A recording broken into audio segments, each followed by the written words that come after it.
questions my ability. Anthony was just dash dancing on the top. I'm not gonna worry about it. We're just gonna do the pick bands in here.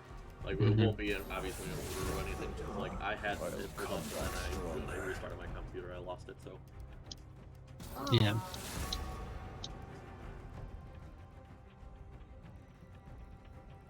Not a problem. Oh. Okay. perfect. All right. Did you make a post on the page at all? I just sent it. Okay, perfect. Well, for those of you here joining us, we apologize about the lateness of this and that we're going to be getting right into it. We had some issues and we got a backup streamer, so we got Cam here streaming for us. We much appreciate him. Thank you, thank you. Finally getting into it. But we are in the finals for Season 9 of your PMA LCS split versus with Bung's Burgers versus Submissive and Draftable. I'm Opie. We've got Cam who is streaming, and he's a big hunk with knobs. It's Corn. What's good? What's good? And for this first round, we apologize. Maya, by the way, thanks for the subscribe for 4 years now, 48 months. Holy shit, that's a lot of money. Proud of you, though. But we are going to have a crazy game. This is a best of 5. Also, thanks to Panda, 30 months, almost 3 years. That's cool. So, yeah, it's going to be quite the series. It's a best of 5, so strap yourselves in, get your popcorn, get your alcoholic beverages, get your soda, get your pizza. We're going to be here a while. And Hoagie for 46 months. Almost at the 4-year mark. Ooh, we've got a lot of people in here. Let's go. But we are getting into it. Unfortunately, because of the lateness of us getting in here, we do not have the draft order. We can try and show you this afterwards, but so this might not be the correct actual order of picks, but we're going to go through it as we get into game. This is game 1, so we'll try and get a post up here as well now that you can see the picks here.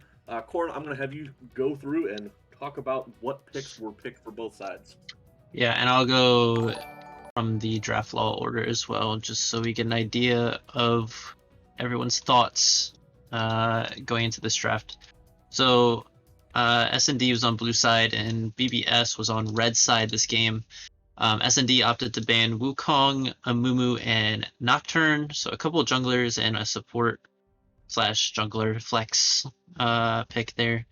And then BBS opted to ban Aatrox, GP, and Misfortune.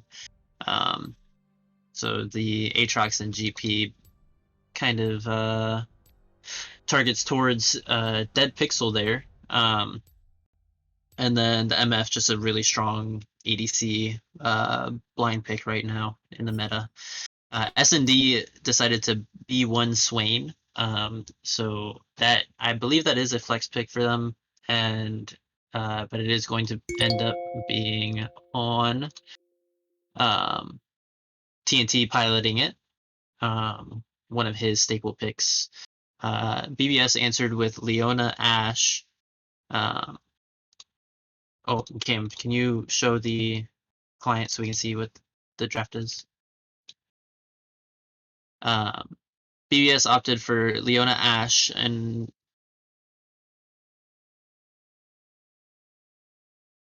okay. Leona Ashe in response. So just getting their bot lane prio there. And then S&D answered with Senna Sejuani. Senna being Chad Penguin's one of his staple picks as well. And a Sejuani that can flex between top and jungle, so you also keep that Swain flex available. Yeah, and you know that Neil is very strong on the Sejuani picks. You see that quite often. Yes, it can be flexed to top lane, but I feel like most of the time with this team, you normally will see it go on to Neil, and he did end up taking that as well. And then BBS is going to answer with Victor, so there's going to blind pick mid lane for blue 17. Victor probably being his most played this split, and he's been very proficient on the champion so far. Big reason why they are where they are right now. And we get into the second round bans. BBS is going to ban Mordekaiser, Vayne, taking that Vayne off the board.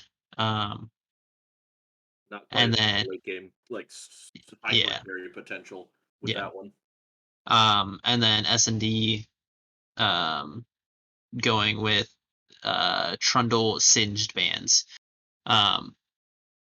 So BBS then on R4 picks up Poppy, which still, even after the nerfs, is still a decent jungler. And also a flex option between top lane if you want to. And then S&D, with little spicy here, answers with Alawi Seraphine. So Seraphine I'm is a surprise. I'm very surprised that still got through.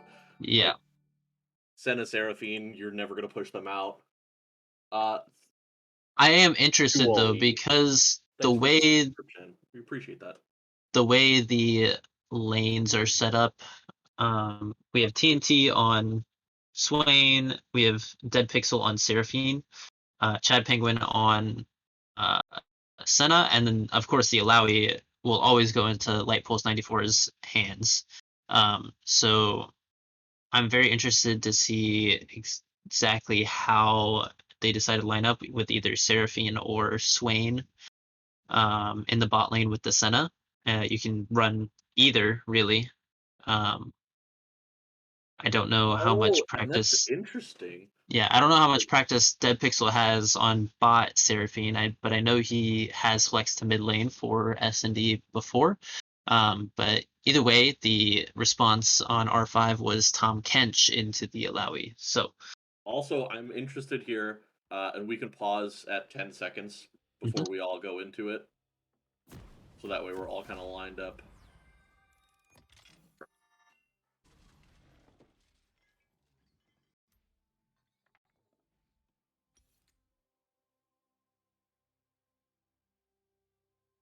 Yeah, that's perfectly fine. Okay.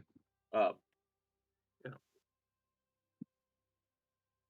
Blue side is S&D and red side is BPS.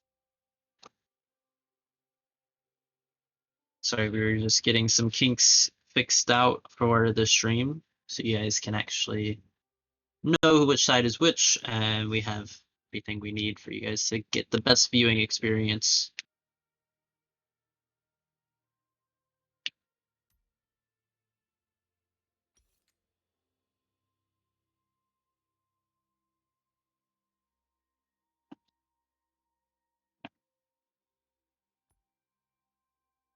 And make sure we take time controls down because we don't want any spoilers.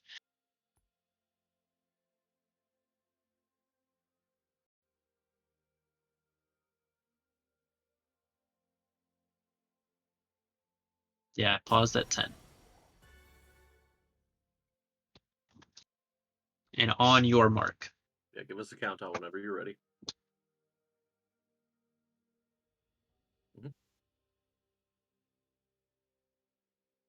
Perfect. And now we are into the game here. Once again, we kind of saw that Dead Pixel is going to be the Seraphine this time, which is just kind of crazy considering, it's one of TNT's favorite picks. But yeah, also, one thing to note is Dead Pixel went teleport as well. So kind of no matter where Dead Pixel is going, I mean, even if Dead Pixel ends up going support, which it might just be TNT, but TNT does have the aggressive summoner with the ghost. But so that would make me think that it's going to be Dead Pixel mid on this Seraphine. Yeah, I do believe that they both started Doran's ring. Yeah. So it's like it's still up in the air. You never know. Yeah, but we're seeing a little bit of a fight here in the top lane. Garfield Juice is gonna have the advantage here in the early fight. Yeah, he's gonna land the stun there too. The tentacles are there. Light Pulse starting to queue. Gonna miss that. Yeah, Tom Kench will win these trades early with the tongue lash. having that kind of range poke, as well as the all-in potential with the stuns. But once Alawi gets a few levels into the Test of Spirit, that's when it gets a little shaky for Tahm Kench. That max percent HP, it's a lot to deal with, and it doesn't look like TNT will go bot lane with Chad Penguin, so it's gonna be a Swain Senna bot lane, which is kind of what I expected, just given that I haven't seen Dead Pixel anywhere other than lane swap mid. But we do see a fight. Juice is just trying to take it to Light Pulse 94 with the extra damage and the Q. Look at that, already only a third health left at this point, chugging another pot, trying to stay up there. Yeah. Like I said, just bullying the Alawi these early levels is exactly what you need to do. Don't let her get ahead. You want to keep an advantage and press even further. And I see maybe a gank here in the mid lane. Icy Meme's just gonna walk by. Meme just kind of walk by. It's gonna be hard to actually get a strong gank in here, but once again, you see Garfield Juice trying to trade here in the top lane. Light Pulse does land the Test of Spirit, so will be doing quite a bit of damage, as we can see, and is actually gonna kill the whole Spirit as well. So I mean, you're seeing now it's gonna be some big trades here in the top lane, but with Alawi having no more pots, might be hard to stay in it. Yeah, and especially with no TP, with no pots, no TP, it's gonna be hard to stay in this lane. You kind of need to play safe, just play for XP, get CS where you can, and maybe call for a gank up in the top lane. Yeah, and we've known Garfield Juice in the past to be know how to press an advantage on a champion that.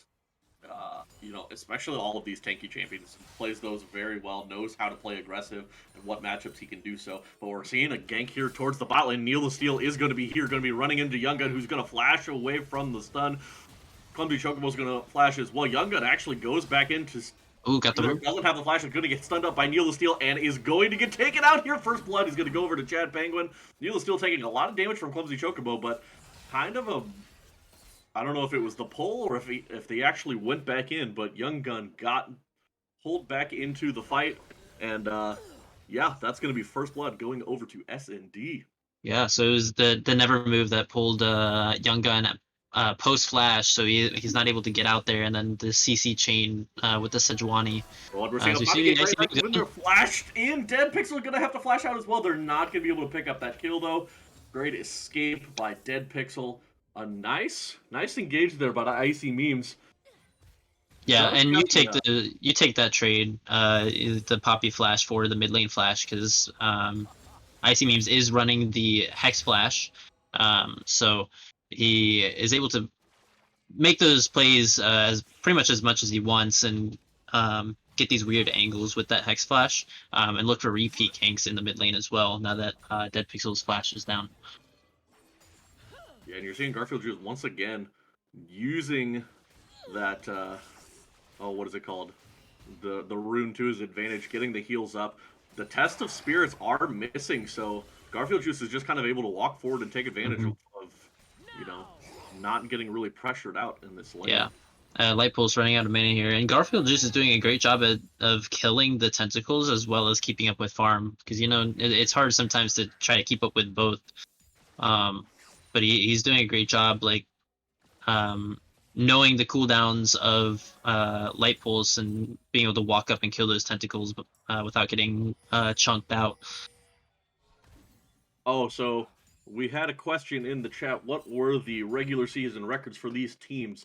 Bung's Burgers ended up being tied for first at 16-4. They ended up getting the second place because of they had less 2-0 wins overall than Dream Team. So Dream Team ended up taking the first, but both of those teams ended up getting a bye.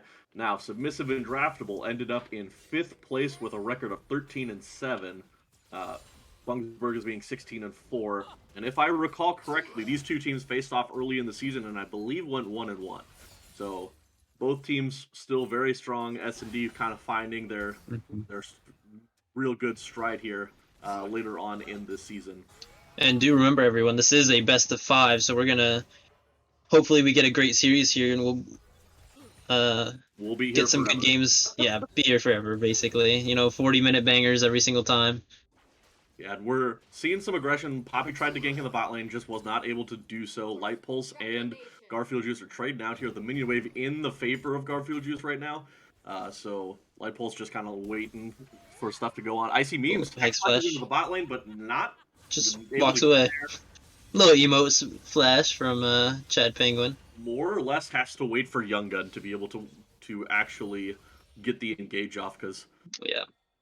it's hard to get a Poppy engage into a wall, but now they might be lulled into a false sense of security. Young Gun's going to go and is going to land the root on a Chad Penguin, who does already use the cleanse, but is going to get taken down immediately. Great play. TNT gets knocked back. He's going to have to flash away. He is going to survive. The pulls come in. Oh, clumsy choke.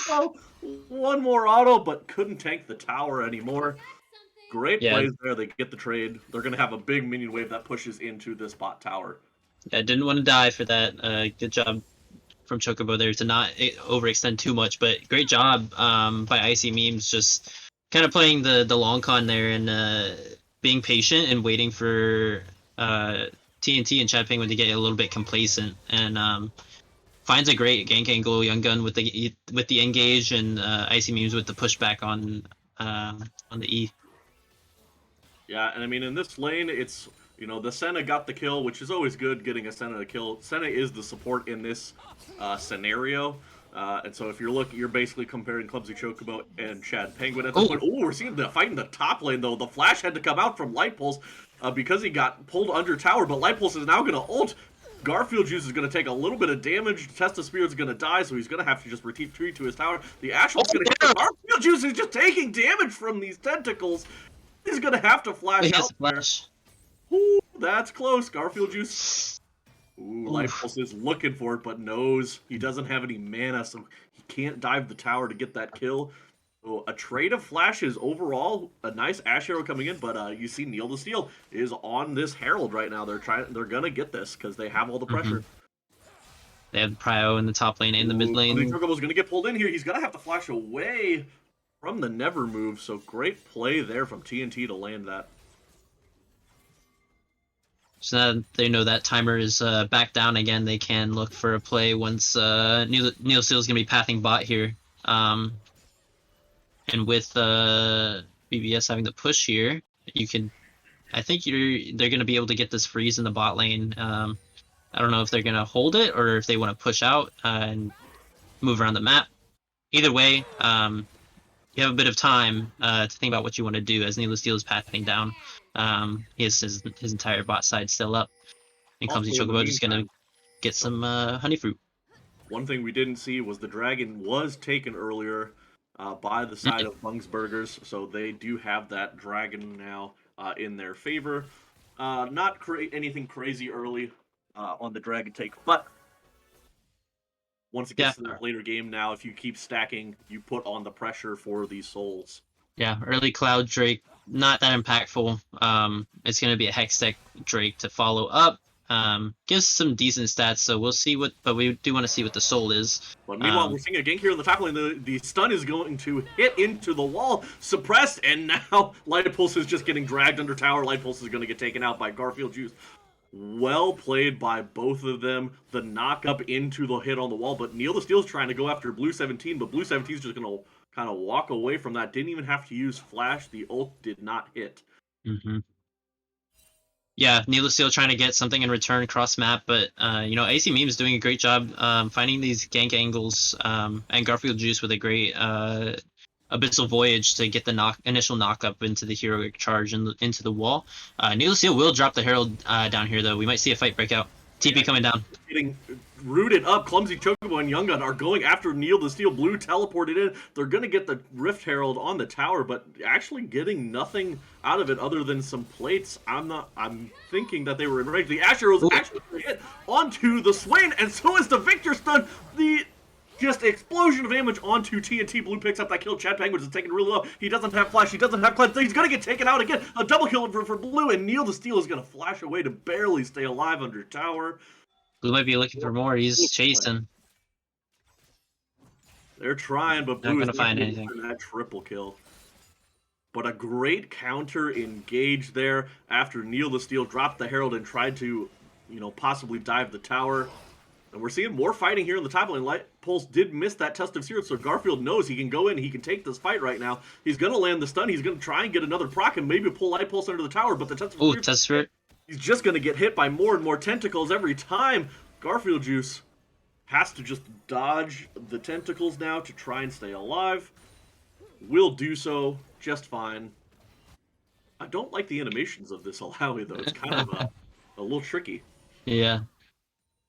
New skin with the fancy animations. Hard to tell what's going on a little bit. You see the Test of Spirit lane again. Light Pulse is under tower. He's going to get knocked up. He's going to get rooted. Light Pulse is going to use the ult and just immediately explode. Garfield Juice Blood gets taken down by the tower as well. So a trade 1-for-1 for both of them.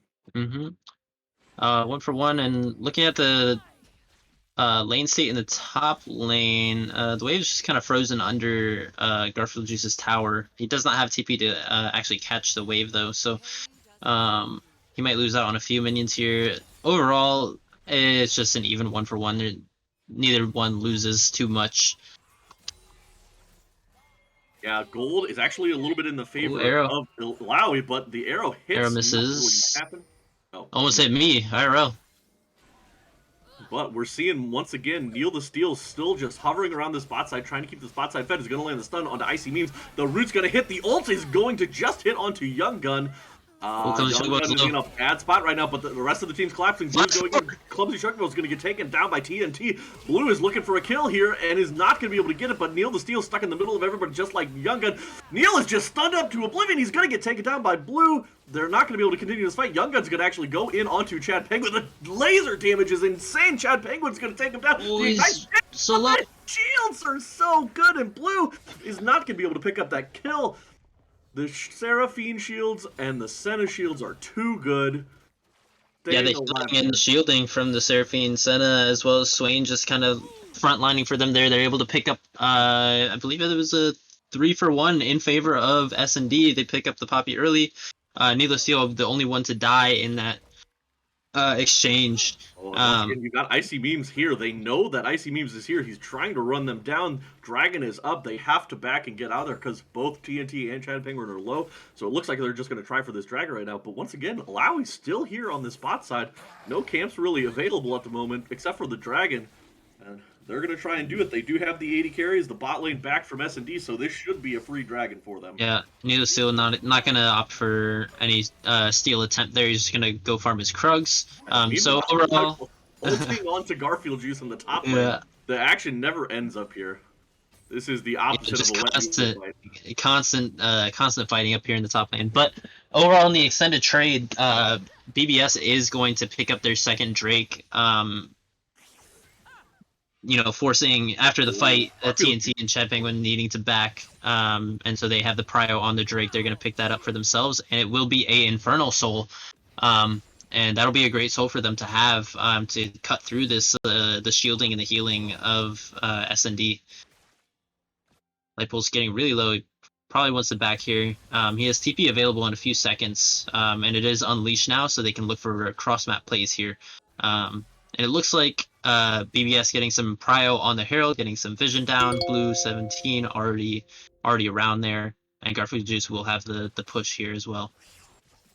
Yeah, something that you can tell S&D is always looking to do with their comps. They are looking to brawl. They're looking to team fight. You've got a little bit easier of a pick comp from the side of BBS, with the Ash Arrow, the Leona stuns, the Poppy stuns into the wall. They're very good for just picking off one or two people, but Light Pulse might actually be in trouble here. Garfield Juice is going to land the stun, but over the wall comes Icy Memes. They're going to jump over the wall. Icy Memes taking a lot of damage. Neil the Steel's here. It's going to get knocked away. Light Pulse is still doing a lot of damage with these tentacles. They can't kill him.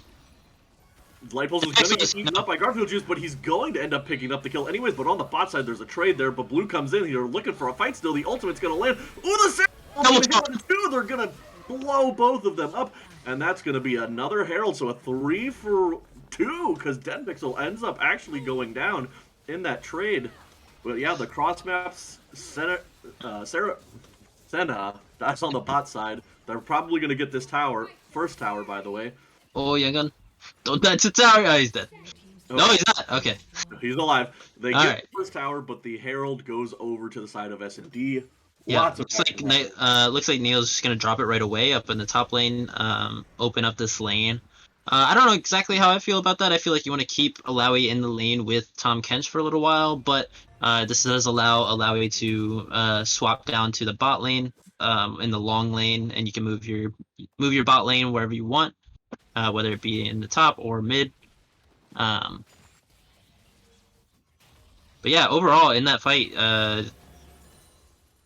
overall 3 for 2, but the Herald goes towards S&D, but first tower does go over to BBS. I feel like the first tower gold is a little more valuable there, especially going on to the your 80 carry, and then the Herald.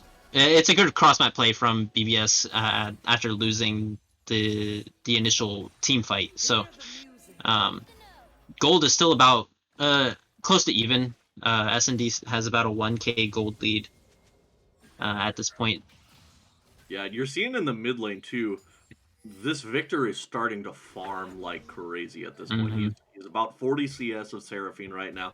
Victor's starting to get to late game numbers, doing so much. Like, I think that's the whole reason that Seraphine died in that last fight was because of the Victor damage. So that's kind of a huge win condition there. Oh, but we're going to see an arrow land onto Chad Penguin. Just the immediate stuns from Young Gun and Icy Memes. There is zero chance that Senna's going to ever survive. Yeah, there was... too much CC. Yeah, they used perma CC the entire time. No cleanse up, so he's not able to get out of there. Oh, but Clumsy Chocobo does pop his cleanse. We're seeing a TP here. Icy Memes is actually in the back line here. Seraphine's the one TPing in. Icy Memes is running away, but the Test of Spirit's going to hit him with the slows. He's going to get taken down by Dead Pixel. Blue 17 comes in, but not going to do enough damage. Not going to stay. But Neil the Steel's looking for the chase. They know that they have the rest of the team here. Neil's still going in onto Blue, who's kind of separated from the rest of his squad. Still chasing here. The Suns are going to land. Neil the Steel's just going to get immediately ulted and rooted up. Neil, this is not a fight you're winning, bud. TNT's coming in. He's trying to get this trade, but here comes Young Gun. Young Gun's super low as well. He's going to get taken down. Blue's trying to chase down the kill, but he's not going to be able to reach. He's not going to be able to do it. The stuns are coming in. Dead Pixel picks up the kill. Young Gun's going to get taken down. Another one over there. And now you've got Garfield Juice coming in the back line, who's just going to get taken down. Clumsy Chocobo is going to get chased under tower. They're going to land the root. The Never Move is going to hit. They're going to take down the tower and another kill. That's 4 for none. And the quadra kill for Dead Pixel. They're picking up all the kills in that team fight.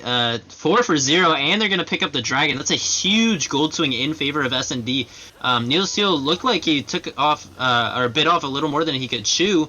But he gets out with a sliver of HP, and Blue 17 kind of gets a little greedy and tries to chase down the kill. Ends up dying for it. And following, when your strongest member dies, the rest of the team follows. And that's just going to be a huge gold swing in favor of S&D, now bumping that to 3k, and stopping the dragon stack that BBS had. And if they can start stacking these Infernal Dragons, with 4 Infernal Dragons, they're going to be doing an absurd amount of damage. Yeah, and like in the mid lane, we talked about the gold lead, the CS lead. The gold lead for Blue was probably like 1k plus. Now has been cut down to about 400 or 500. Yeah. That just from those 4 kills in general, that's a huge swing. As if Seraphine needed any more kills, because Seraphine's just a CC bot. Seraphine comps am I right? But hey, tell me about it. Huge plays there. Their team just doing well overall, sticking together. Meanwhile, you see the other side will not. ICB is going to go in onto TNT. TNC's going to hit the ultimate and is going to immediately Zanya's to stay alive. Gets pulled back in. He gets rooted. He gets hit with the Sejuani ult. He's going to explode.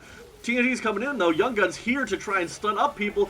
TNT's taking no damage in the middle of this fight. The Seraphine comes in. 10 pixels dominating. They're going to pick up 2. They're going to pick up almost 3. They're diving for it. Garfield Jesus so tanky, though. And he's going to get taken down as well. Another double kill for Dead Pixel, who is and that's an ace overall. Wait, Light plus one play on in the bot lane. Yeah, so just overall, the flawless ace, and they're just gonna start up the Baron. No one's there. No one's gonna be up to contest.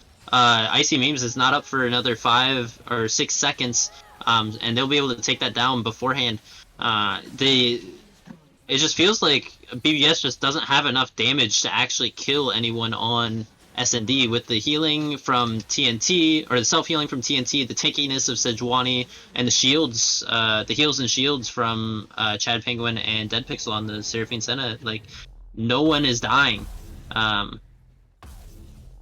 and on the side lanes, you've got the Alawi, who also has the Hull Breaker. So Divine Sender or Hull Breaker, guess what? In a 1v1 fight, you're not winning. Nope. Even if you are the Fed Victor, you're not winning that fight. So the rest of the team's so shielded, so heals. They have so much CC and just so much healing. It doesn't. The only anti-healing was just picked up, and that's an Oblivion Orb for blue. That's the only anti-healing they have versus a Senna, Seraphine, Swain. And it's just not going to be enough. With the Grievous Wounds nerf, one Oblivion Orb is not enough. Ooh! If your Neil's going to hit the ultimate onto the Victor, Victor is going to get taken down. The Ultram Seraphine's going over the whole team and is going to hit Icy Memes, but the flash away is going to help. The arrow lands onto the Swain, but it's not going to do anything. They're just going to march up mid lane with this Baron. Things are looking pretty rough here.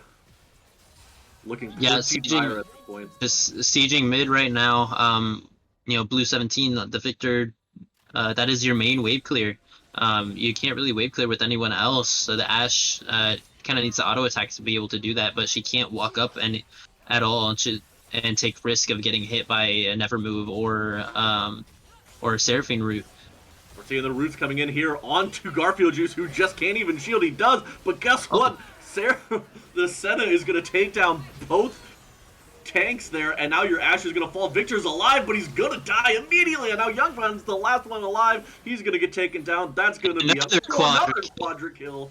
Lightpulse does die on the back end, but that does not matter. It looks like S&D is going to end the game here. Neil Seal is also going to die. Neil's going to take a tower shot. He's going to go down. Doesn't really matter. Doesn't matter. They have a triple Baron wave here, and they're going to be able to take down these Nexus turrets.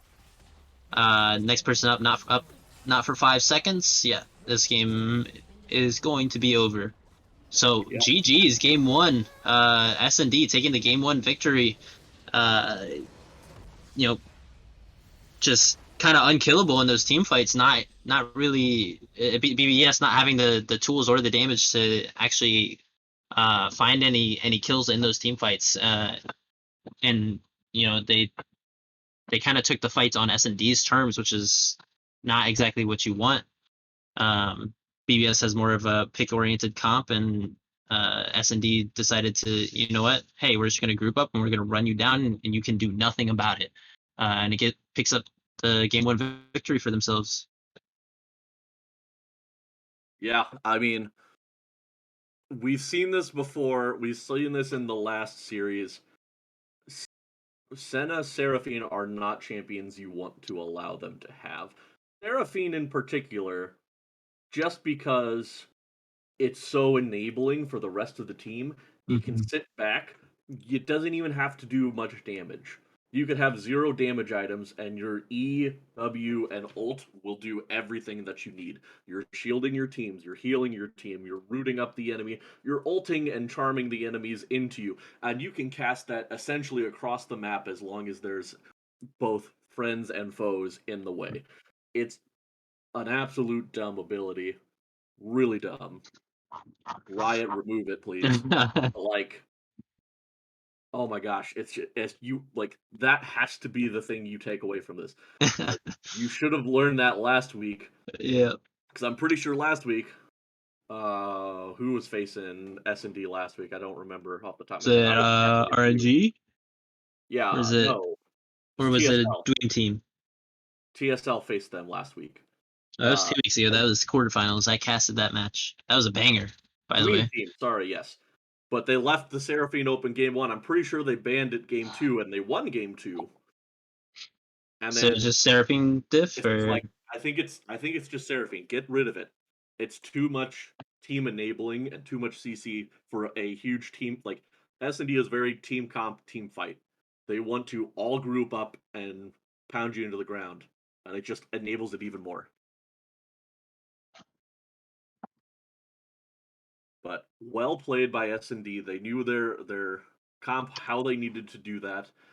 We are not going to do an MVP for each game We'll do a because series we're doing a MVP. series MVP. And I believe since it is going to be a best of 5, BBS gets side selection, right? Or are we just going back and forth, alternating? That I think was up to the teams. I don't know if that's a option in there or like something that was in the rules. I'm not sure, but we're gonna get back to it in just a minute. We're gonna have the draft lull here going in just a minute. Okay, we do get the BBS does get site selection. So we'll see what BBS ends up opting in for. And they opt, according to the chat, they are opting to stay red side. So it looks like they want that counter pick.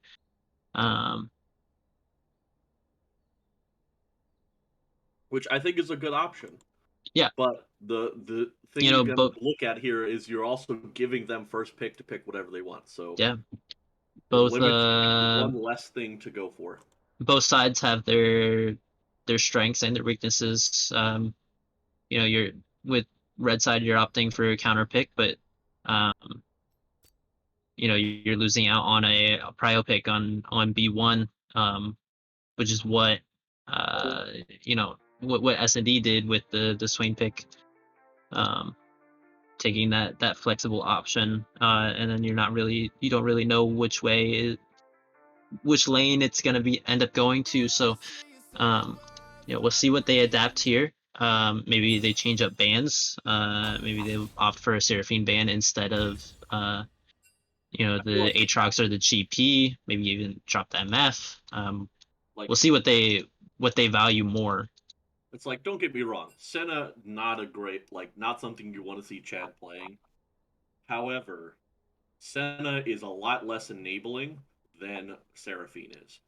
Yep. Senna is very while Seraphine can be picked off, sure, Seraphine's trying to not be anywhere near your team, trying to be behind a front line of tanks and behind the ADC even, and all you're doing is just giving shields and stuns to your team. Senna actually is trying to get in there and auto the team and do damage, and Senna is just a little bit more easy to pick off in that sense. Yep. It looks like we are getting into the draft here, so it's gonna be. Cam, are you able to pull up that spec link? Yeah.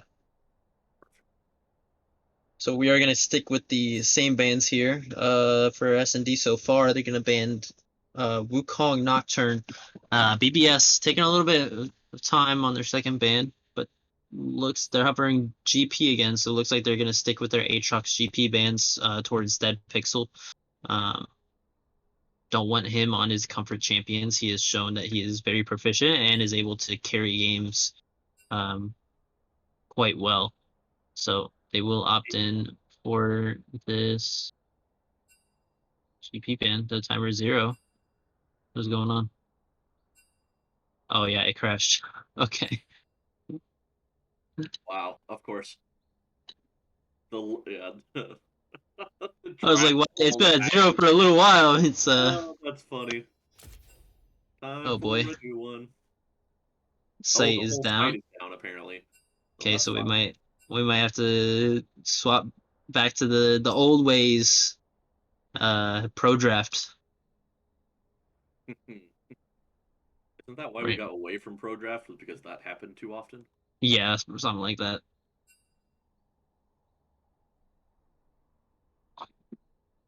Going back to the roots, baby. I feel like your third ban has to be the Seraphine now.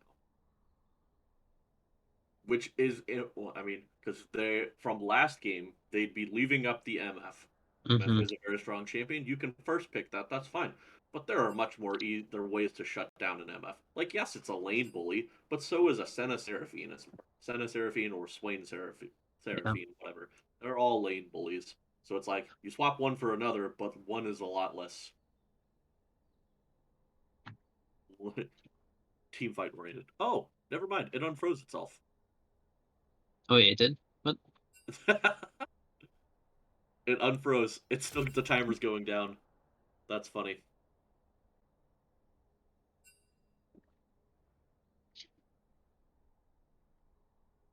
Well, they're just gonna use the pro draft anyways. Keeping everything the same. It'll be fine. Yeah. So Wukong, Nocturne, and then Aatrox, probably GP. Um,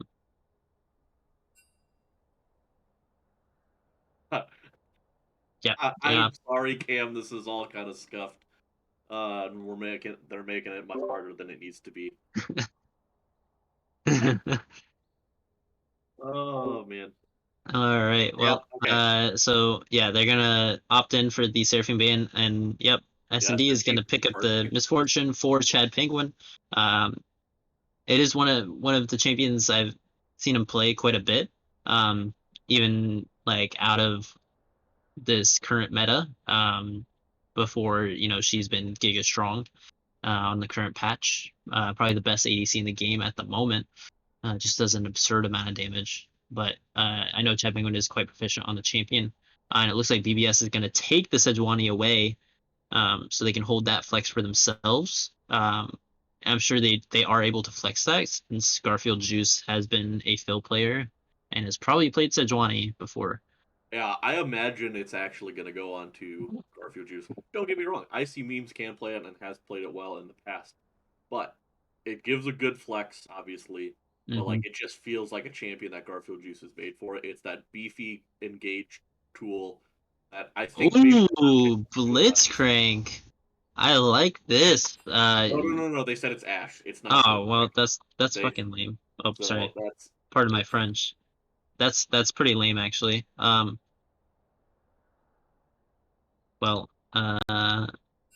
they opt for Ash again instead of the fun Blitzcrank.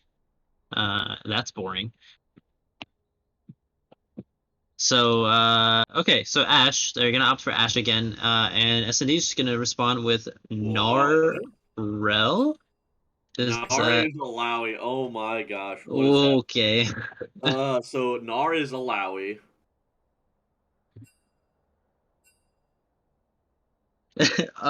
What is happening? So I'm guessing it's still a rel though. Are we going back to draft law, or are we just No, I think they're still going. Plus would have been way better than Ash. I agree. Oh, Zaya? BBS puts in the Zaya. I don't know what is what anymore. I don't think this is the correct draft. Zaya is Tiba. All right.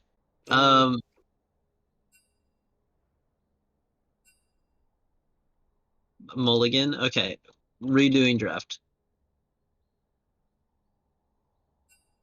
I think draft or pro draft is just absolutely scuffed. That's what it looks like to me.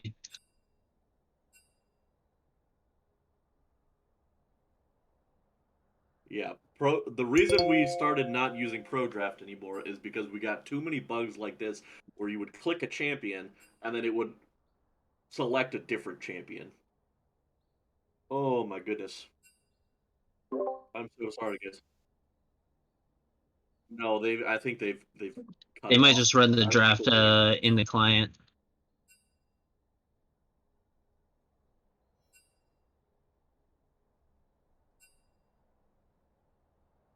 So I think they're actually just going to go into game and finish the draft.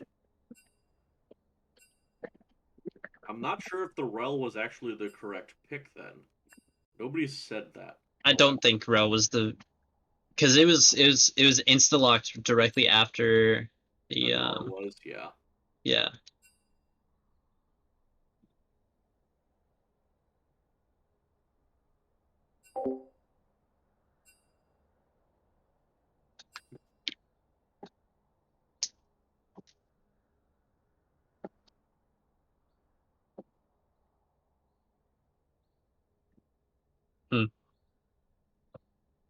This is the most scuffed stream of all time. First there's streaming issues, then there's draft lull issues, then of course we go to pro draft. We already know how that turns out. So they're just going to go into lobby with or into the client and do the picks from there. Okay. Gonna Yeah, so they're gonna. And then you do their Oh, what is going on?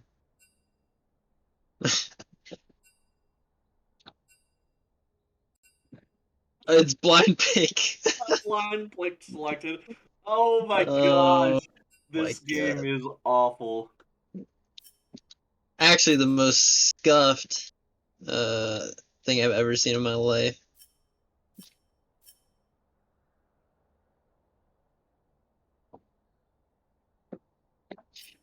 All right.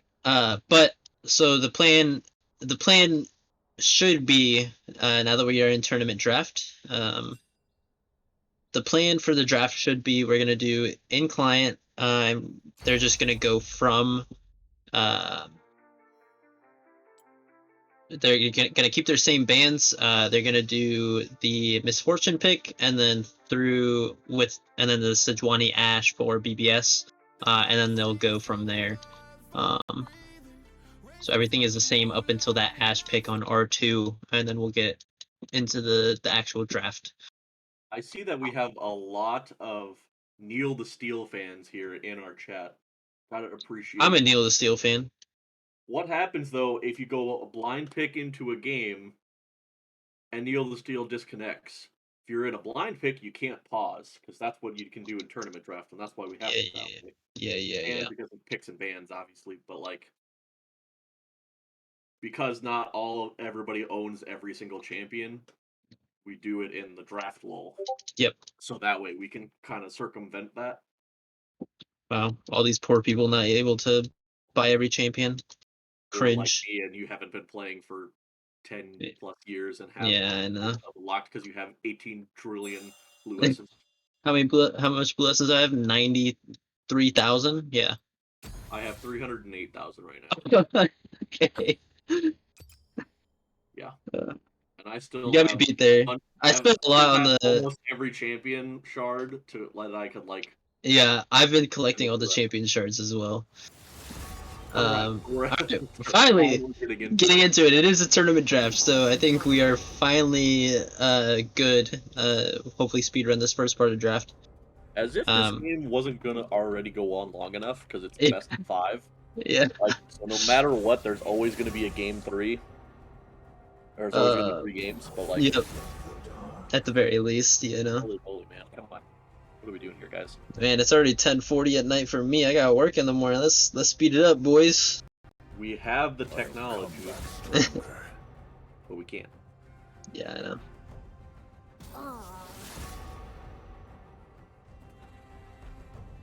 So all the bands are gonna stay the same. Wukong Nocturne and Mumu on blue side, and red side is gonna be Aatrox, GP, Seraphine. We'll pay extra to the IRS this year. Can you just pay extra to me? I'll change my name to IRS. I know what the stream's on. It's a whole mess.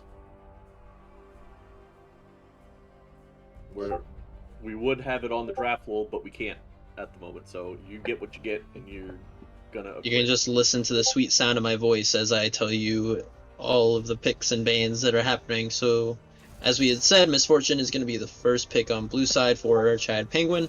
And then it's going to be Sejuani Ash in response. And then S&D will go ahead and lock in Rel and Alawi. So they're going to stick with Light Pulse 94 in the top lane on the Alawi.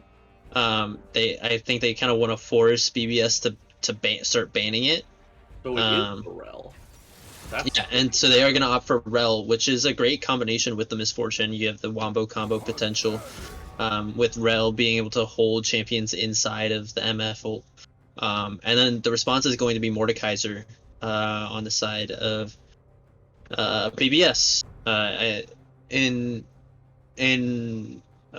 response to the Alawi, which is a good counter pick because when you when you take Alawi into the Death Realm, she doesn't have any of her tentacles, so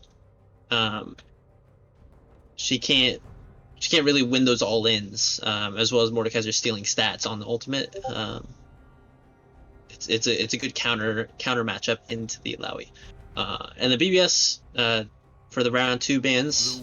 It's gonna be Trundle Kane, paying a little bit of respect to Neela Steel here, and then it is going to be Victor and Swain in response. So they want to kind of prevent this mid blind pick from. Oh, there's Luke. already 20k channel points in on S&D. Somebody vote on the side of BBS.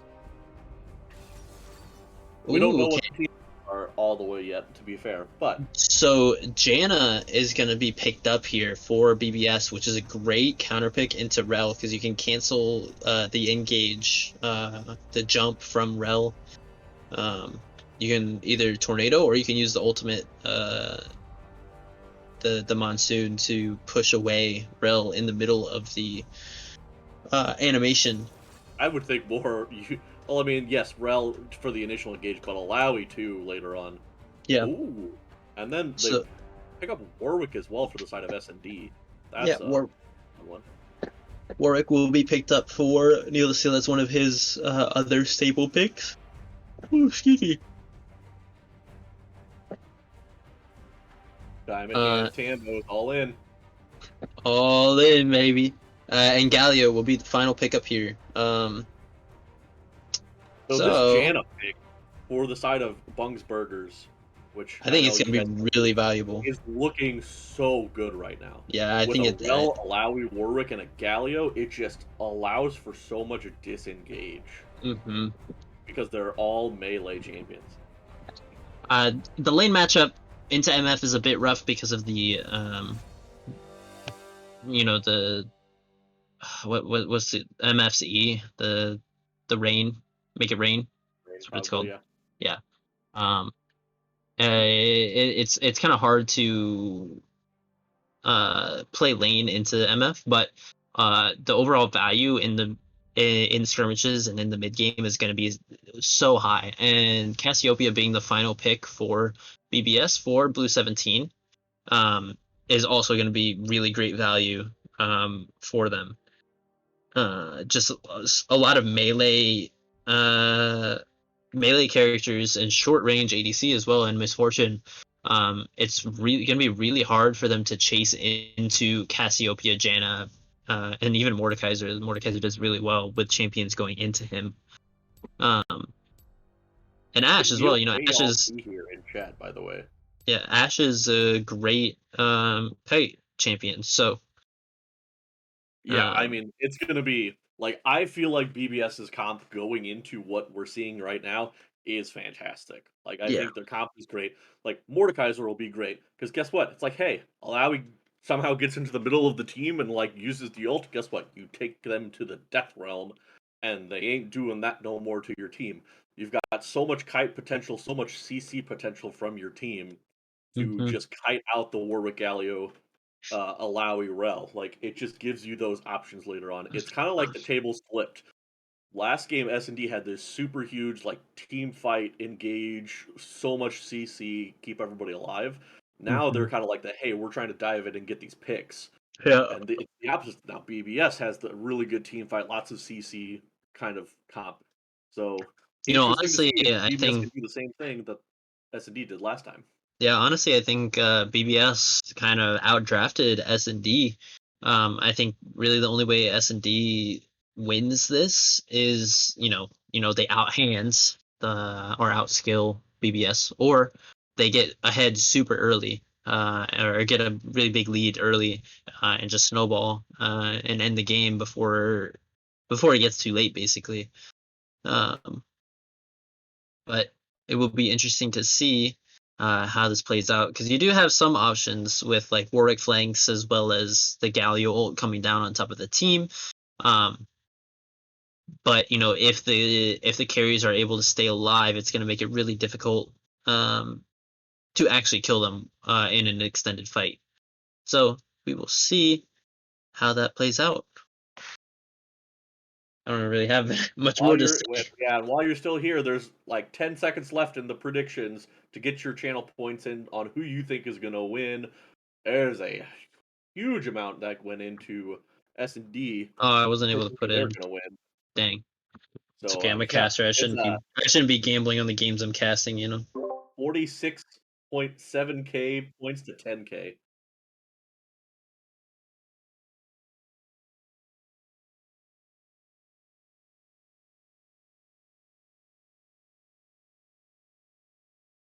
I don't know. Wouldn't worry about the advertisements at this point. Do you have any predictions for the outcome of this game, Mr. Opie? So the only thing I'm worried about is just the early game, and if S&D, because like I think BBS later on in the game takes this. If Blue can stay alive in these fights, and just if Young Gun can keep the Ashe and the Cassiopeia alive, the Cassiopeia especially is just gonna run amok in that comp. How is Galio can dash in, but like if you have him rooted, how is he gonna get there? What is Rel gonna do when he's on top of the groundings from Cassiopeia? They just stop all engage and they stop all escape as well with their team. So it's gonna end up coming down to, can they just weather the early game, or is Neil the Steel, like all of chat seems to think, is Neil the Steel just gonna take over the game on this Warwick? And I mean, we're seeing Chad Penguin on this Misfortune that has consistently been banned away because we know it's very strong now. Mm-hmm. But will it survive? And also, you've got Garfield Juice in the top lane now on a Mordekaiser, which is a little bit more lane dominant than just a Tom Kench going into I it. am paused at 10, by the way. Yes. Paused at 10. And it'll be on your mark, Cam, as we get into Game 2 of the PMA LCS Season 9 finals between S&D, or Submissive and Draftable, and Bung's Burgers.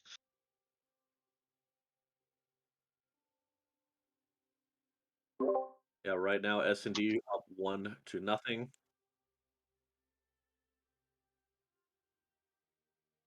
All right, and we are into the game now. Let's see if they decide that either squad wants to take a little bit more of an aggressive, more invade style. I'm not thinking that's going to be the case because neither team has the most impressive level 1s overall. I think BBS might have a little bit better just because they have some more AoE stuff available to them, but it's just going to be a 5-man spread from both sides. Yep. It's going to be a 5-point. Pulse. There will be a ward place in the bot mid bush from BBS. Not entirely sure what that actually does, but I think that was more of a, hey, just in case they decide to late invade through mid or whatnot, just for safety's sake, because nobody's watching mid. Icy Muse will actually just pick up the sweeper anyways, so just dropping a ward just to make sure no cheeky late invades are happening. Speaking of cheeky, Clumsy Chocobo and Young Gun are gonna step into this bot lane brush pretty aggressively and try to get TNT is gonna step up by himself here. He doesn't have the Ashe. They're not gonna really do anything. Young Gun clearly was not paying attention at the moment. Maybe just a dash away, and that's all that comes of it. All right. That's a little bit poked down, but not really gonna do anything. TNT is gonna be able to heal up.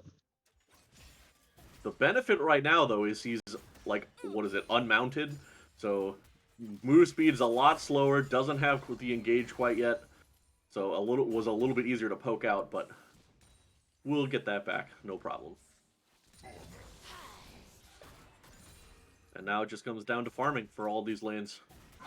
Yeah, both junglers going to be starting top side and then pathing down. As we see, lots of damage coming out. The Ignite immediately on the Clumsy Chocobo. The flash by Chad Penguin is not going to do it. There's no heal on Clumsy Chocobo, so he's just barely going to stay alive without having to flash or anything. So 2 summoners used there by the side of S&D's bot lane, and nothing used from Bung's Burgers. Yeah. Well, you do get the you do have the big health advantage here, and it's gonna make Clumsy Chocobo play a little bit safer, miss out on a few CS. But he does have his pots to. He went longsword 3 pots, so he'll have a few of those to heal up. Already back at half HP. So in the long run, this will be advantageous for the side of Bungsburgers, as this wave is in a really good spot for them. Memes look for the gank keep. They know that Chad Penguin doesn't have flash. Icy Memes are gonna have to just jump over the wall. 2 flashes come out from TNT and Wow. Neil, and nothing hits. That's a huge advantage, but Neil the Steel is still here in the jungle. He's gonna just get slowed down, not really gonna be able to get anything. The jungle's not available for him to steal anyways. So yeah, it might be a little bit too aggressive, maybe a little trigger happy on their summoners. You know, not really thinking about the kind of mobility spells that or the mobility of Sejuani to get over the wall there. Well, we're seeing the here in the mid lane. Blue is going to have to flash out of a nice stun taunt combo by Dead Pixel. So great engage there to blow that flash. Now it's an easy gank again. Dead Pixel does have the flash, so can easily get in there and taunt, allowing Neil to get in there.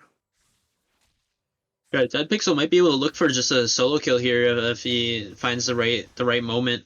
Neil Steel kind of hovering around this Raptor camp on the top side. Yeah, Garfield Juice trying to do a good job of clearing out these tentacles, but Lowry's push right now is just too much for him to be able to handle. Yeah, I mean, once again, it's going to be like just a brawl up in the top lane. Both top laners trading aggressively. As Icy Memes is up in the top lane to relieve some pressure off of Garfield Juice. The crash down is not going to land from TNT. The Chunk Clumsy Chocobo just going to walk away. But yeah, you can see the shield basically just nullified any damage that Clumsy Chocobo or Young Gun was able to put out. So TNT just goes in, yes, missed, but takes no damage. Mm-hmm. Unpunished by any of that. Ooh, the pull under the tower. That's a lot of damage, but the Test of Spirit lands. The tentacles are here. Garfield Juice is going in. The flashes by both of them. He's not able to get it. The slow from the Test of Spirit, the Spirit being killed, he's not able to chase down after flashing.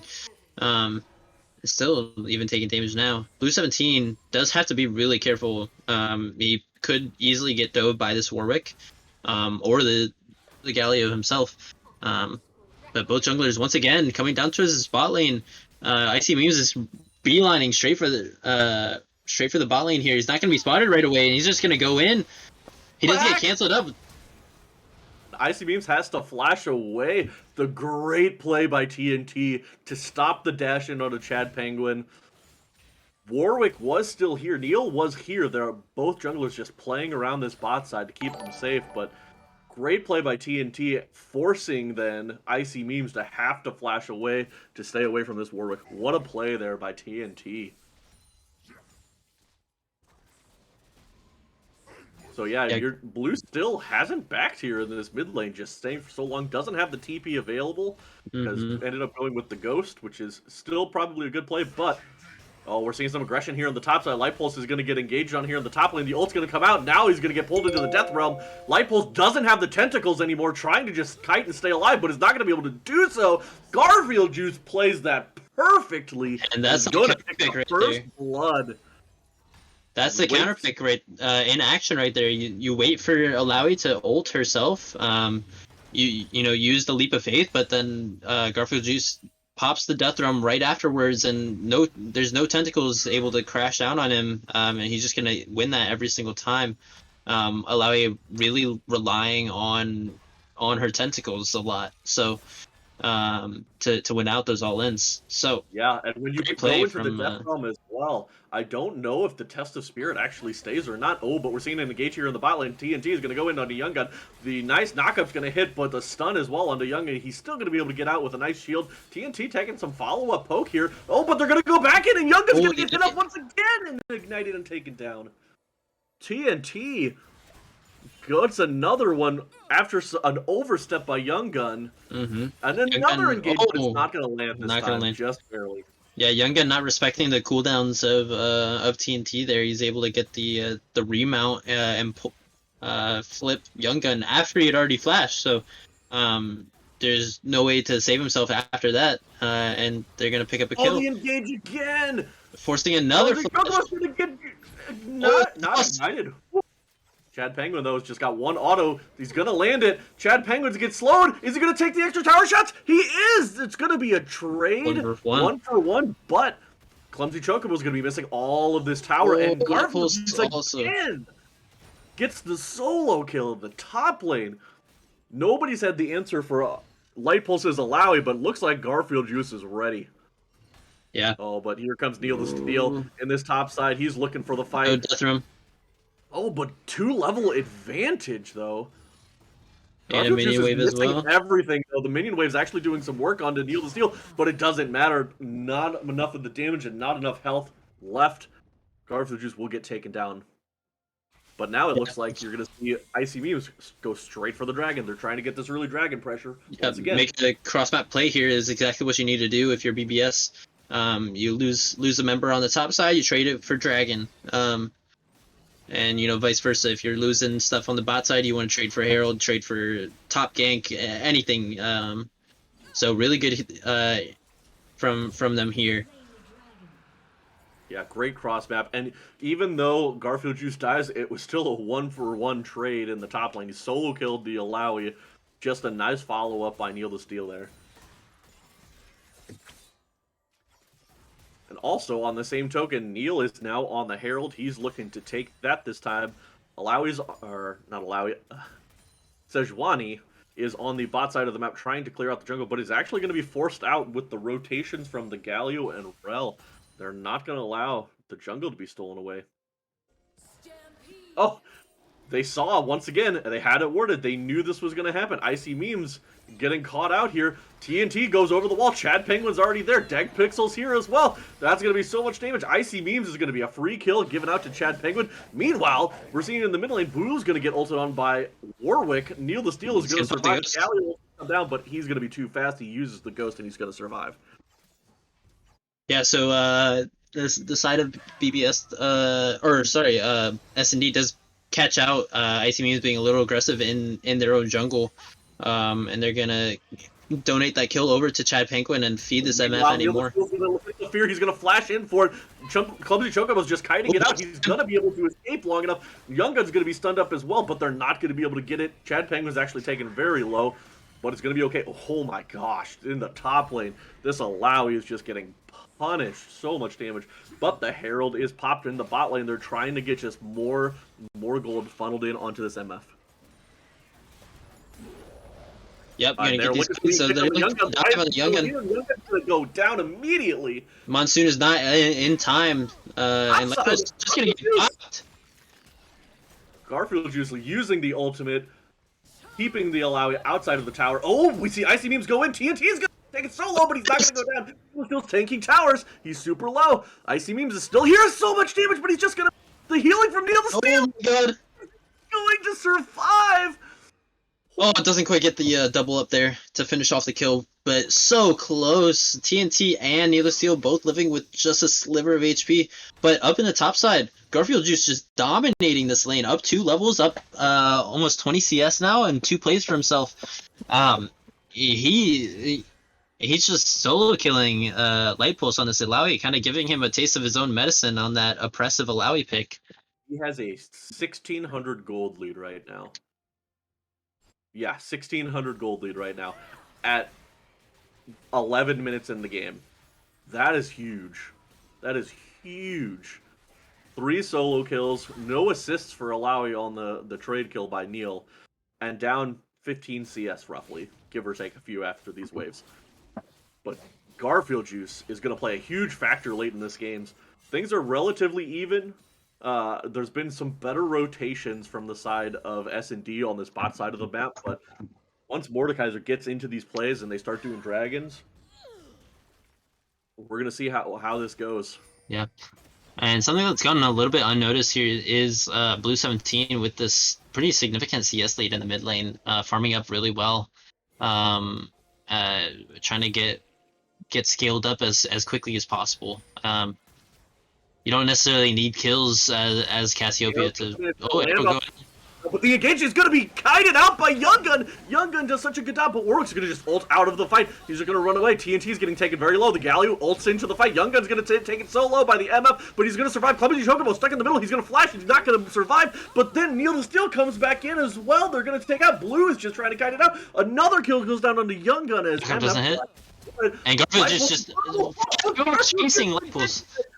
He knows the limits of this champion so well. Blue's trying to kite it out, but the fear is not going to hit. He's still going, but the stun is going to land, and that's going to be a kill on the Rel this time. Ends up being a 4-for-1 trade over the map, only with the one kill going on to Garfield Juice as the solo kill in the top lane, but a crazy fight. Way to kite that out by S&D. They win that fight handily. Yeah, and Chad Penguin now 5-1-3 on this MF pick. This is why they made it the first game. He's just getting fed, gonna be so strong. Already has a completed Kraken Slayer. Has about 1,700 gold in pocket. We'll see what he builds towards next. I see a lot of Misfortunes go BT second. You can also opt for maybe Lord Dominic since you have a Sejuani Mordekaiser on the other side. Try to get through that front line. But just want to either way, as well, and we're showing it on the screen right now, a 2,400 gold lead for this MF at 14 minutes. 2,400. They funneled all of the tower plates into this MF. She's got 5 kills and 3 assists right now, and she's up ahead 30 CS. as well in the bot lane. Oh, and Clumsy Chocobo and Young Gun are in a bad spot. No tower for themselves. Light Pulse, but they're gonna survive. They're gonna survive. So the side of BBS, their only saving grace here is this Mordekaiser up 30 CS, has 4 kills for himself. I'm probably gonna reset here soon for the Riftmaker. They need to play around him, or they need him to join these fights. He does now have Unleashed Teleport, so he can join these fights when he needs to. But otherwise, they're just gonna get steamrolled by the side of S&D.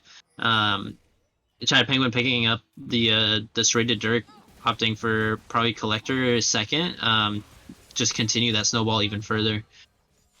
Yeah, I mean, 2 things we really haven't seen much of is just the Cassiopeia and the Mordekaiser in fights. Ooh, Neil the Steel's going to find out.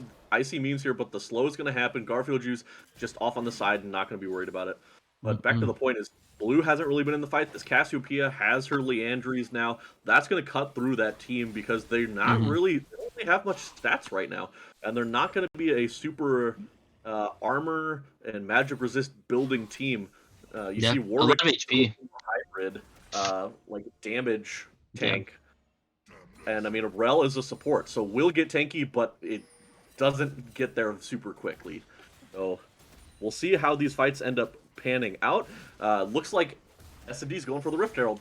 Yep, they're just gonna do it on the Taken Scuttle Crab. They don't care about the visions they have. Arrow, that's gonna be a long stun. A TP as well is coming out from Light Pulse 94. He's just gonna try and get into this fight. They're just gonna give that one up. They say, hey, you're all set up for that. You've got the TP as well. Our 80 carry is in the bot lane. Yep. You guys get it. Yeah, they're just gonna give that up. Looks like they're probably just gonna drop it immediately to get this mid tower, open up the map a bit. Yeah, they're just gonna group up as 5 here and do play to their strengths. They might not even get this tower with the team fight. They are going to get it, but a fight's going to try and break out here. Mordekaiser's trying to go in. Neil has to ult out, but a great engage by Rel, and Galio's coming in over the top. It's just a wombo combo. Light Pulse gets pulled in. Garfield Juice is trying to just take out this Allow. He is not even going to be able to do so. He's going to heal up too much, but Clumsy Chocobo is trying to kite this out. He's not going to survive in the long run, and that's going to be a 4 for none after everything said and done. Oh man, this is starting to just look like a stomp. It's a 5k gold lead now for the side of S&D. They're just steamrolling these fights. There's insane wobble combo. Bullet time is going down. TNT gets the engage. They're not even going to take any tower aggro. They're going to kite that out perfectly. A great engage from TNT. This man has been huge in both of these games right now. Crazy engage. Hits the knock up onto 4, hits the stun onto 4, and then the Galio ult over the top as the pièce de résistance, as they say. Like, what are you supposed to do there? You can't do anything. Yeah, and this is what we had kind of talked about while we were waiting for the while we were in draft, right? Is the only thing that is gonna ruin this comp for BBS is if S&D gets ahead early, and that they did. They've gotten extremely ahead, up to almost 6,000 gold now at only 18 minutes. And it's going to make it so hard to actually play these fights, because it doesn't matter if you can kite out forever. You don't have the damage to actually kill them. Yeah, Ash getting so far behind is... TNT flashes in. Clumsy Chocobo does get the flash away, but they are just on the hunt at this point, looking to see anything that moves. They're going to take it out. They want to end this game quick. Like, yes, Garfield Juice got ahead, but has not led to anything. And even in that last fight, he ulted the Alawi, and the Alawi actually lived. Yeah. Lived through the ultimate. Like, you got to be trying to take in somebody more meaningful at that point. Like, the Alawi, yes, if she gets into a middle fight, can cause damage, but that's not the problem right now. The problem is this misfortune just being able to stand in free fire, because the Rel and Galio are just getting into the mix, doing so much. Yeah, you need to find a way to somehow Death Realm the misfortune, because otherwise you're just going to lose the fight outright. Oh, the Warwick ult over the wall is going to miss. The Fear is not going to land either. Garfield Juice is going to just pull in Neil the Steel into this Death Realm.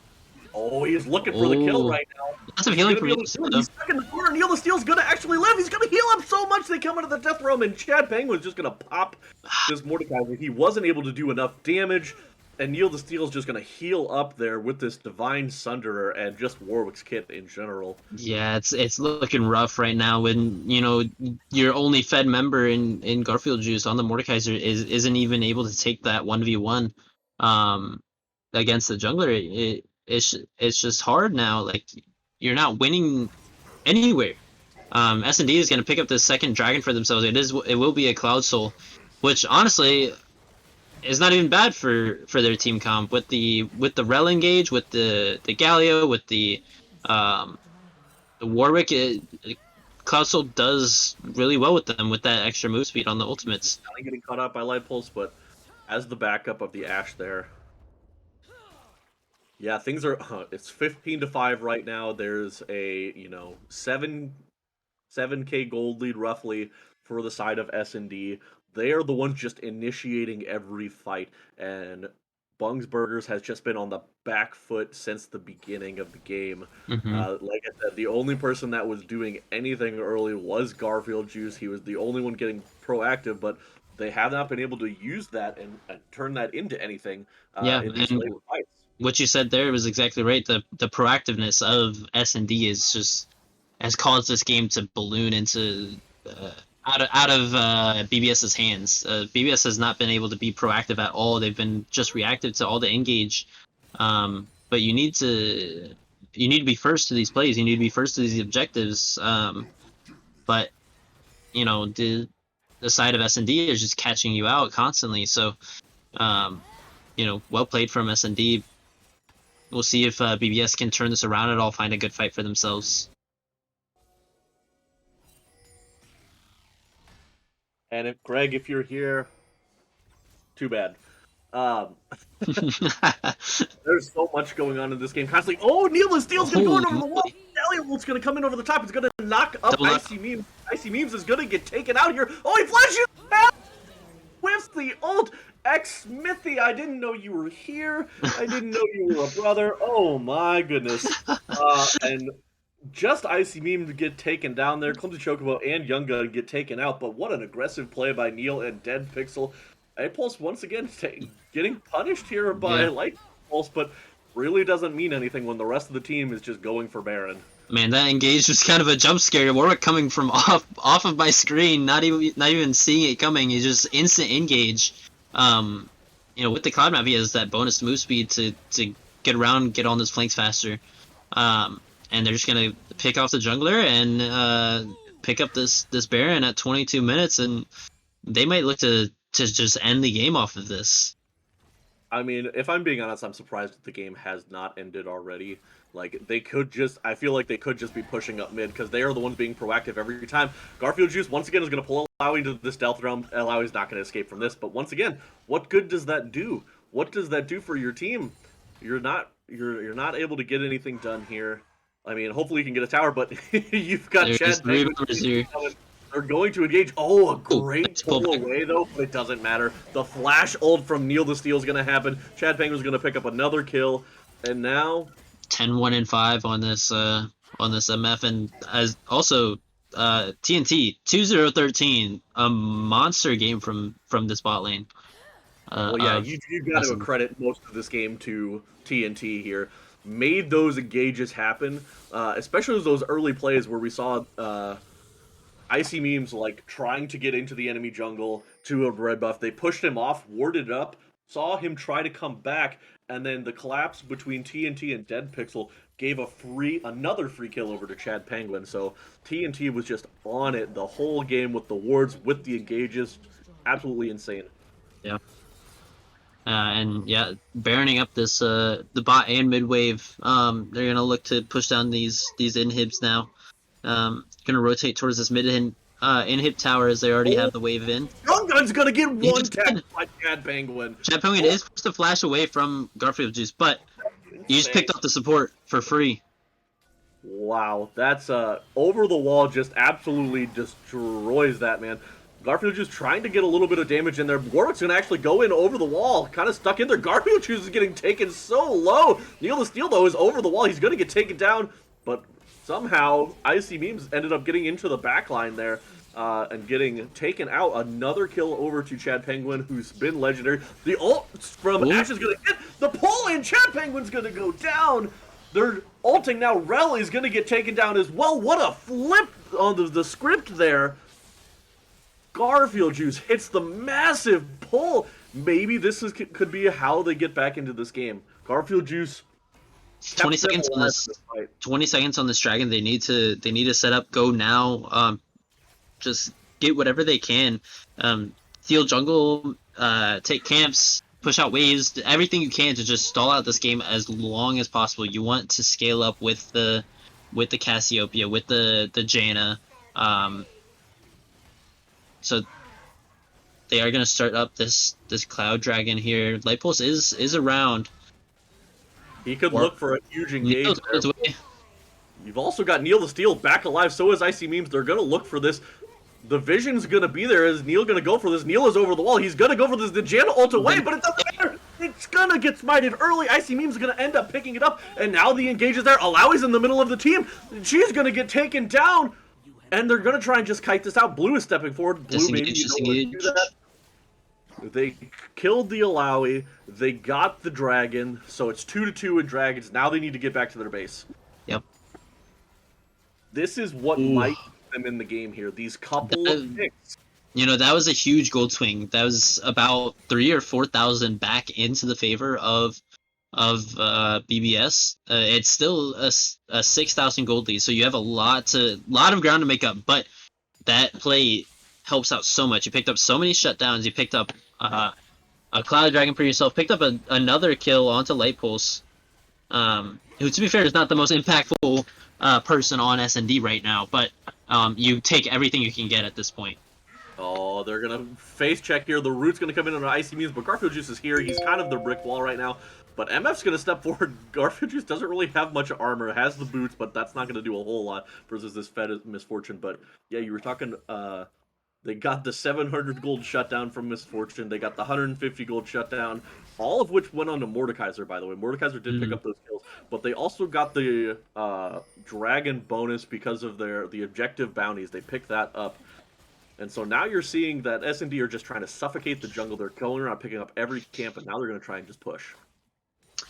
Yeah, and S&D doing a good job, you know, taking all these camps. Going in. Garfield Juice is just stunned up. He's going to ult onto, I believe, Neil the Steel right now, just to stay alive, but he's going to get taken down immediately. Clumsy Chocobo's in there. You see Young Gun also get taken down in the backline, but that's a 4v5 right now. And you see Alawi does TP in. The engage is going forward, but Icy Memes is going to get taken down immediately. They're trying to cut this out. Alawi going forward is going to get taken out. It ends up being a 2-for-2. They get the dragon. She's doing the flash in onto flash away. Galio, but now it's going to be a 1v1. But Neil the Steel is going to be the last one left alive. He's going to pick up the kill. He's going to be able to get this Herald, or this... oh my god, not Herald. This inhibitor. The inhibitor in the mid lane, that'll probably be all he gets because Janna is now alive and Mordekaiser will be soon to follow. If he gets this, he actually doesn't do a whole lot of damage. Janna's coming up now. I don't know if she's going to be able to stop him, but here comes the Mordekaiser in just a second. Yeah, he's going to pick this up. He's going to be able to escape. Yeah, he'll walk it out now. There hasn't been any other objectives available. Dragon's going to be coming up in 2 minutes. You've got Baron coming up in 10 seconds now, so... that is the next play. BBS, I think the only way they can actually win this game now is through a Desperation Baron take or a steal. Either way, you need this Baron in order to win this game. If S&D does end up picking up the Baron, it is it's just out of your hands at that point. It's going to be so hard to actually stop the push from S&D. And you know they're here now, getting this vision control. All five members of both teams moving up towards this top river. It's gonna end up coming down to, once again, can Clumsy Chocobo and Blue 17 stay alive in these fights? Mm-hmm. The early pickoffs were great for the side of S&D, and Alawi ended up engaging a little bit too hard, but the miasma from Blue kited out their team so well. Clumsy Chocobo, I believe, was able to hit a nice ultimate in there to slow down the misfortune. They get so much there. Oh, but now we're seeing an engage onto the Mordekaiser. He's going to flash away from the ultimate, but now Light Pulse is here as well. So much damage is going to be coming out. The ult from Alawi is coming in. He's going to ult Alawi. Alawi's going to get taken out. Garfield Juice now has the extra damage, but MF ult over the team is going to do so much. They have to kite it out. The great ult from Young Gun is going to keep most of them alive. The flash in by TNT. Galley ult over the top. Are they going to be able to kite this out? Yes, they are kiting it out. Blue is doing so much damage. Garfield Juice is staying alive on the side. He's not going to survive much longer, but he's doing what he needs to do. The captain is not too far forward, and now it's going to be a wipe for the team. S&D are going to take that fight. It's going to be a 2-for-5 there, and they're going to push down the mid lane. Yeah, 20 seconds on Icy Memes. They should be able to push down these Nexus turrets. I don't think... they don't have a ton of damage, but they should be able to kill these turrets pretty quickly. Now 10 seconds on the Sejuani. Trying to take down these turrets as fast as possible. Sejuani is going to respawn here in a second, see if she can make some magic happen, stall it long enough for Clumsy Chocobo. And they're just trying to focus this down. TNT is just trying to cut them out, but it's not going to matter. They're not going to be up in time. They're going to be able to take this tower, and they're going to be able to take the 2-0 lead in this best of 5, putting them on game point now. Wow. Oh, boy. That game got a little bit scary towards the end there, but S&D pretty dominant from start to finish, and they're going to pick up the game 2 win for themselves, kind of just steamrolling through that early game, and just that advantage was just too much to overcome for the side of BBS. Yeah, they were kiting out what seemed like so well, but you could see that in some of those later fights, Clumsy Chocobo and Blue having to step so far forward there, and then just the re-engages again by the Rel and by the Galio. The last fight, the Misfortune ult bought so much time in there, made the entirety of BBS stay back and get out of that ultimate. Yes, it seemed like they were kind of turning it, but it was too late at that point, and yeah, just the great team fight. Kind of looked scary towards the end, but BBS was not able to hold on long enough, and yeah, S&D takes the 2-0 lead so far. We've got a series. Reverse sweeps happen all the time. Hey, yeah, it's been happening a lot in pro play recently.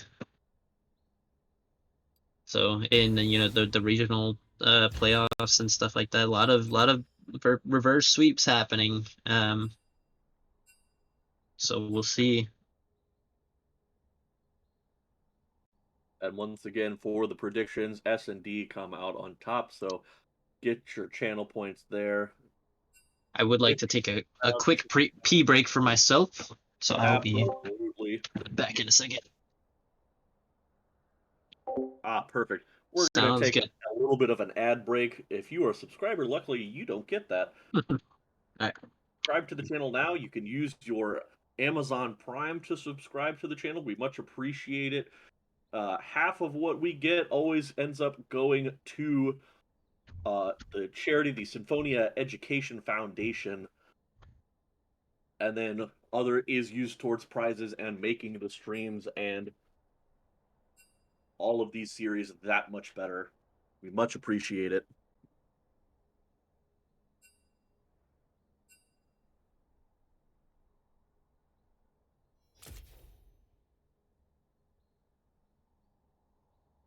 But yeah, now we're talking.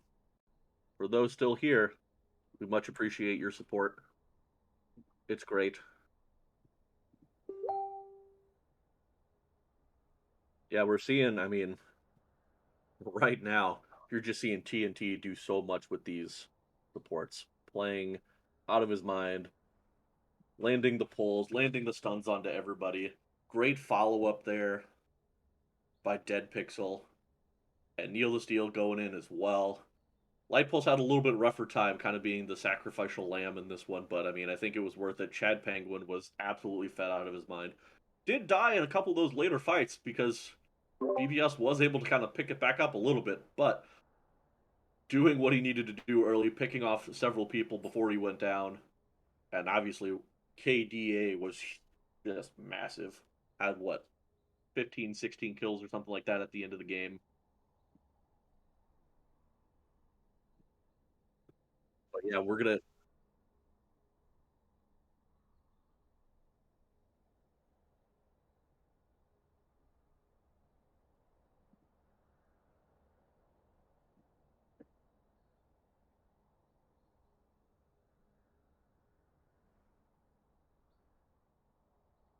I don't know if the stream could hear you. Oh, okay.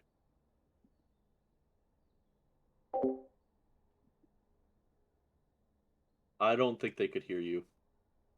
I had the stream on and I couldn't hear you. So sorry, Sturcher was talking there, and I think was still muted on the. You might have been muted on OBS still.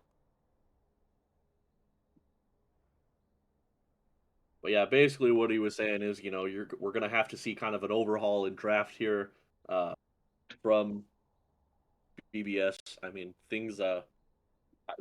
We thought changes looked pretty good overall, but it S&D clearly had a plan ready and available to them.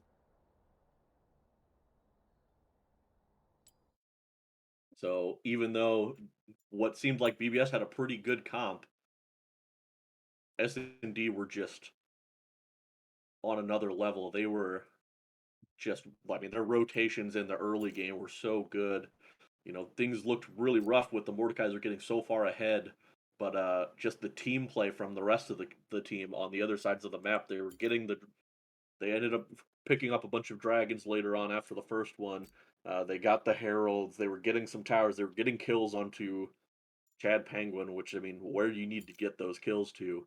And yeah, the rotations, the Galio ults, the engages from the Rel, all super insane. So we'll see what BBS can do. Something you might look into is and it's tough because it's like, hey, you might try and take the Misfortune with the first pick, or maybe you take the Seraphine with the first pick and ban the Misfortune again. All right. But you never We know. have returned. Cam, if you are ready, we can get ready back. With Yep, we're both here. Yeah, I'm getting some snackies in.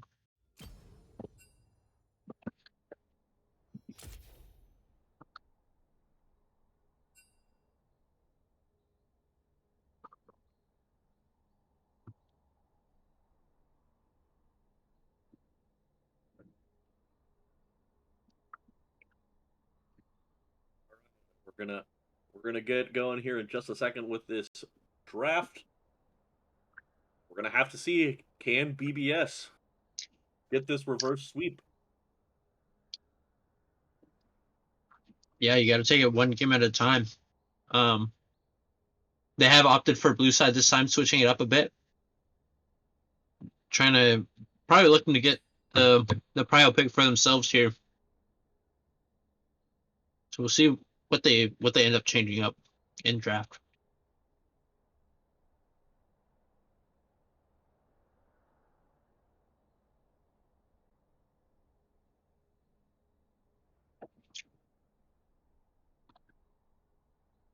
As we are starting, be Aatrox CP as always for the side of BBS,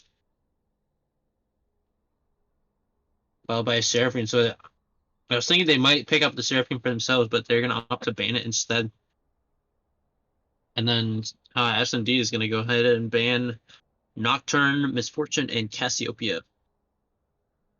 So respecting Blue 17's Cassiopeia from last game, even in the loss. So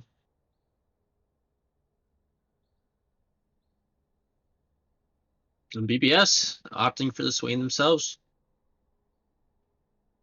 Ooh, so yeah, S&D bans the Misfortune. Interesting. That's a thinking that the first pick Misfortune would be coming through, so that definitely gave BBS the options. They could have picked up the Seraphine, but they choose for the Swain. Do it. I want to see it. Oh, we're gonna see the Kaisa pick up here. Ooh, that's exciting. Chad Penguin Kaisa is always a sight to see, whether it's inting or it's popping off. Either way. But Kaisa, after the buffs, has gotten somewhat back into meta. She's pretty strong at the moment. And paired along with the Sejuani and probably as well as an engaged support, it does really well. So we'll see what BBS answers here. The Amumu, which has been banned, I believe, in the previous draft. So looks like I believe it's a flex pick. That's definitely something that's more than likely going on to Young Gun. Young Gun has played the Amumu quite a bit in previous games, and then the Trundle pickup. Okay, I like that right there. Trundle so picking up there does so well versus a Sejuani. You steal those stats, stay alive. Yeah, picking up the comfort there with the Amumu onto Young Gun, and then the Trundle counter pick into the Sejuani. Really, either way you take it, the Trundle will be good into Sejuani. And Renata Glass, really good with like kind of all in ADCs. And really good at counter engaging, especially into a team like Amumu and Swain. So great pickup there for themselves. Yeah, that Renata Glass, because always that ultimate later on in those games can be so good, especially if you get if you get Trundle just DPSing onto the AD carry, that can be kind of devastating in those fights. You know, it's a similar, it's kind of like a similar impact as a Seraphine, right? You know, you get the ultimate across multiple members, it can just completely turn a team fight on its head. So we'll see who ends up actually piloting the Renata. Alawi is going to be banned, so maybe we'll see a lane swap back down to support for Light Pulse, TNT going mid again, and Dead Pixel in his home at top lane. We'll see what ends up happening. Yeah, because once again, it could be Sejuani role playing back up to the top lane, but with how Neil played that first game, I can't imagine they'd be doing that. And yes, we've kind of figured it's an Amumu support. I mean, especially with Trundle pick. I don't necessarily think Dead Pixel plays the Sejuani top, so I do believe it'll be Neil Steele on. Yeah, Dead Pixel tends to be more of a aggressive top laner with like his GP and Aatrox picks, some of those more fighter, more aggressive style champions. But you never know. People will do a lot of training for these finals. They want to win, but the Orianna is gonna be. I believe isn't that a Dead Pixel champion? I believe that's one of his staple mid lane picks. So we might be seeing Dead Pixel still in the mid lane, Light Pulse in the top lane, and TNT down in the support role. I love the adaptation. Thank you for not picking Ashe anymore. It's not that good of a champion anymore. Ult's great, don't get me wrong, but it's not that good. And Sivir gets picked up. Sivir, I still think is one of the best AD carries, but Kled is the blind pick into the top lane, mind you. Yeah, very aggressive there. We'll see what is actually answered. Imagine a Trundle with a Sivir and Kled ultimate, and a Swain running around your team at the speed of sound. That's absolutely insane. And then the Ornn answer, I actually do like that. I like the Ornn answer. Ornn can poke so well, and once Kled is unmounted in lane, what is he gonna do into an Ornn? Not much. Yeah, Ornn is just, it fits into really any team comp. It's just a staple top lane tank. Probably the best tank in the game by far. And just also provides scaling for your team as well with the items that he can forge. So the ornaments, as they say. So that provides a lot of scaling for this team that does lack a little bit in that department with the Kai'Sa, the Orianna, more of like a mid game oriented fight, skirmishing comp, but.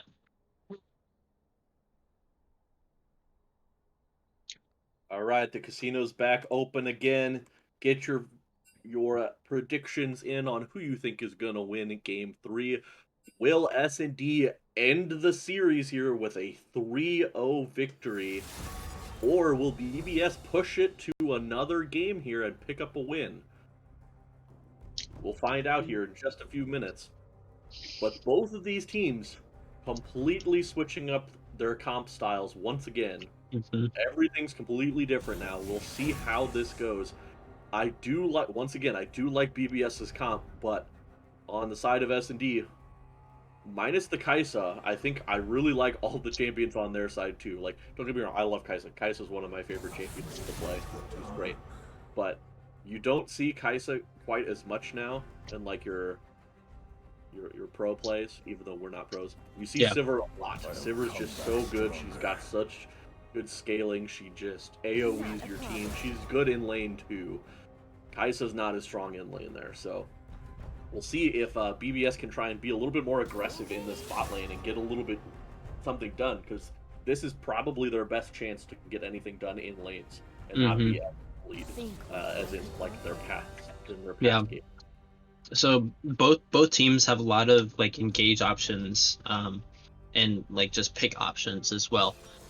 So I think this game really just comes down to who is going to be the more proactive team, who is going to look for those engages, who's going to, make the plays that'll win the game for their team.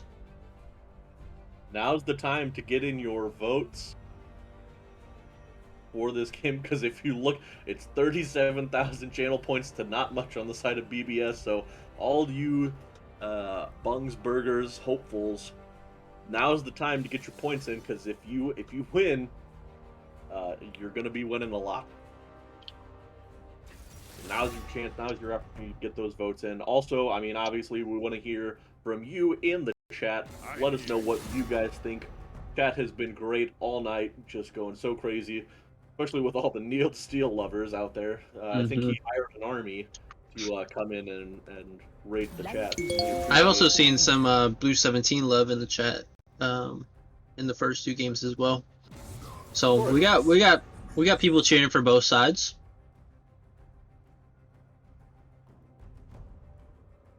You're scared. And the TNT love, of course, that too. Man's been a beast all two games so far. We'll see if he can carry that into game 3. That we shall find out here. Okay, so some lane swapping from the side of S&D now. Light Pulse will go back down into the support role, piloting the Renata Glass. Dead Pixel will be on the Ornn in the top lane, and TNT is going to be on the Orianna in the mid lane. So a little bit of a adaptation, a change from them as well. So we will see what actually ends up going down. Oh wait, no, last minute swaps. Yep. So it will be the Just kidding. TNT on the Renata Glask.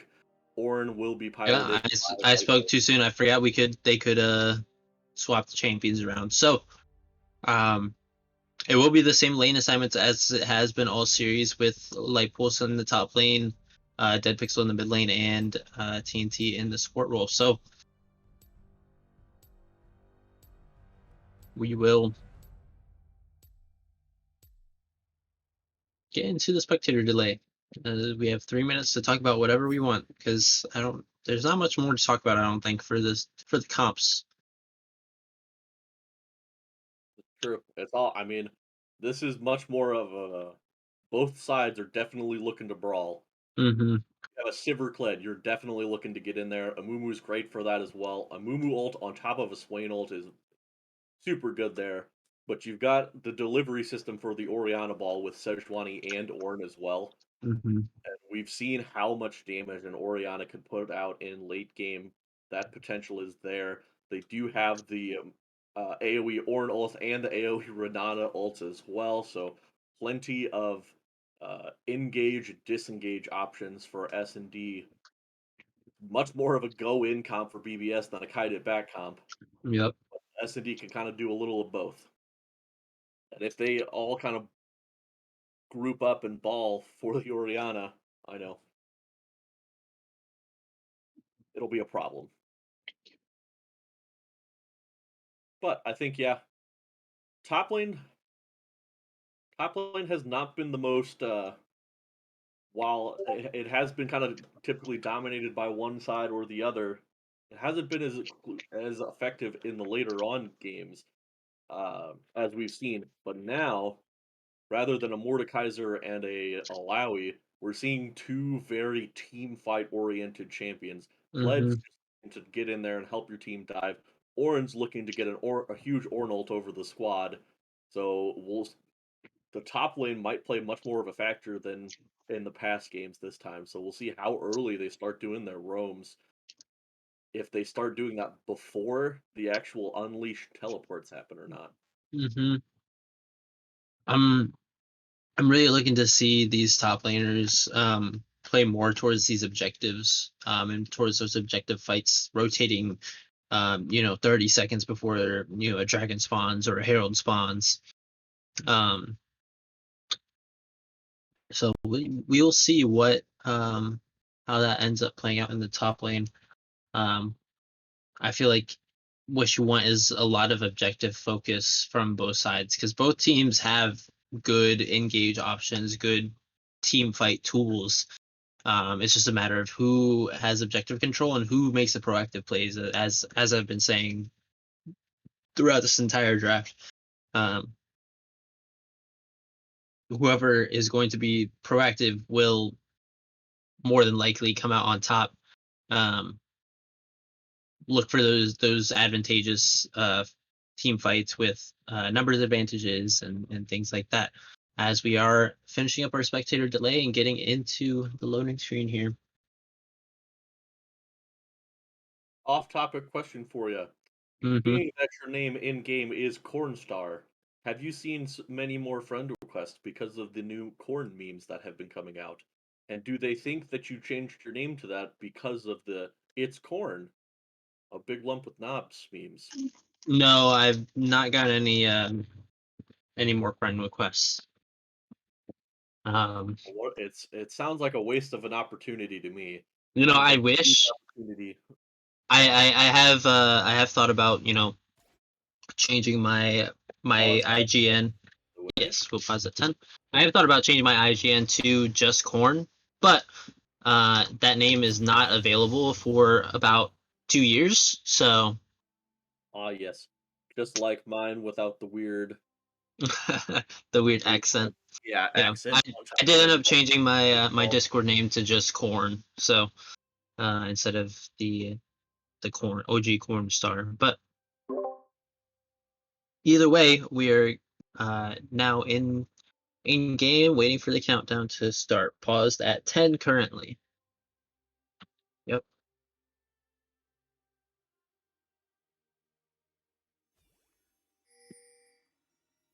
Alright, and we are in the game. Ready for another spicy one here to happen. It looks like we might see a little bit more aggression coming out here from the side of BBS. They might want to try and get something started right off the bat. They do have a pretty good comp for that with the Amumu Q and the Swain pull as well. But you can see the side of S&D, they are ready for it. They know the possibility of this early invade, and they just put 2 wards at the entrances and run away.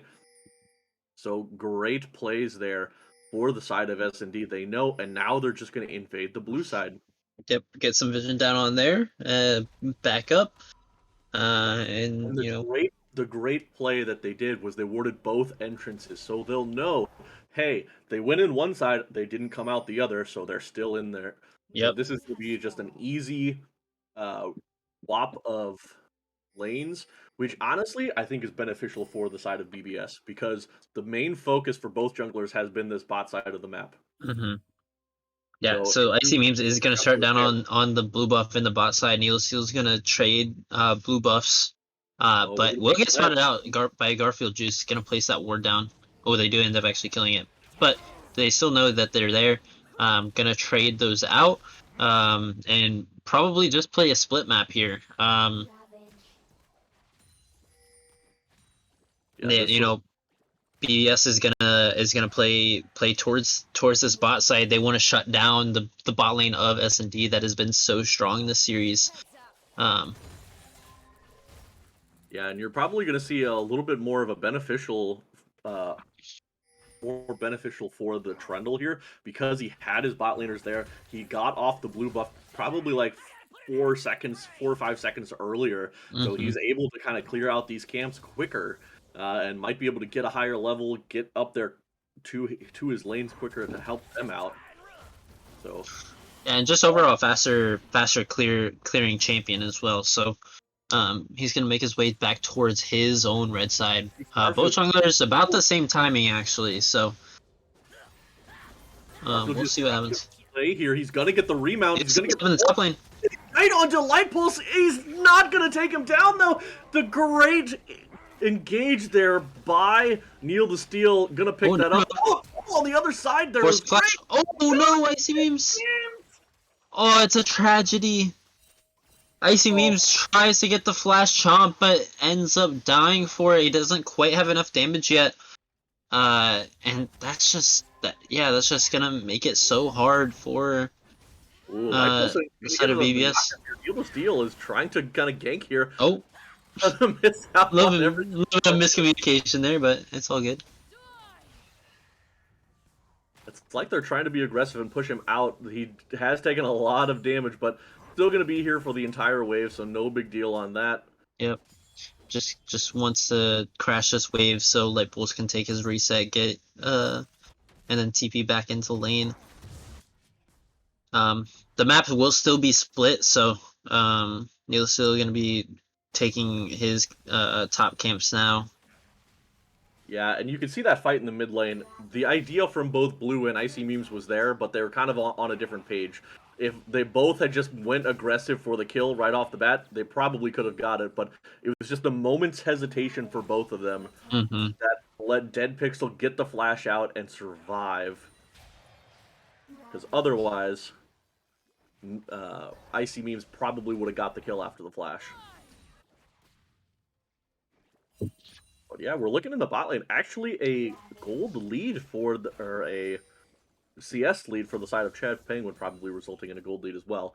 But that could have also been because Sivir decided to back early and now has a Cull and a longsword. So opted to just back, get the extra damage, is now even in farm, but decided to get that Cull for a little bit extra scaling and trying to just farm this one out. Yeah, and Icy Memes will get spotted out in the bot side jungle of S&D. S&D gonna play some wards down to kind of prevent that from happening later on. They'll put control word in that bush entrance there. TNT with some good little poke there. Does take a little bit of minion aggro, but yeah. So Dragon has spawned now, and Neil Steel, and now finally on the bot side of this map. You know, the bot lane of S&D has done a really good job to make an advantage for themselves. Need a short trade up in the top lane. Nothing's gonna come of it, but S&D has done a good job of just keeping things. A nice handshake there. Yeah, keeping things stable is how I would put it. Just not letting anything crazy happen down there. Wow, and you can see Blue is just getting poked out here. Hasn't really backed yet. So it's kind of... Oh my god! And the ultimate from Dead Pixel gets level 6 and says, hey, you're disrespecting me. My ball's right on top of you. Time to die. What a play there from Dead Pixel to just pick up the solo kill there. Garfield Juice just laid his balls on the table. Lipos is not able to get the knockups right now. Garfield Juice is going to remount here in just a second. He's looking for the plays, but the extra damage from Lipos is coming in. It's not going to hit. The pull's going to come back, and Garfield Juice gonna pick up the solo kill there in the top lane, knowing exactly what he could do.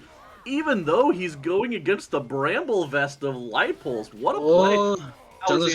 Chad Penguin's just going to pick up the kill. Yeah, free kill over the Chad Peng was not something you want to see early. Icy Beam's being really squishy right now and a little bit behind.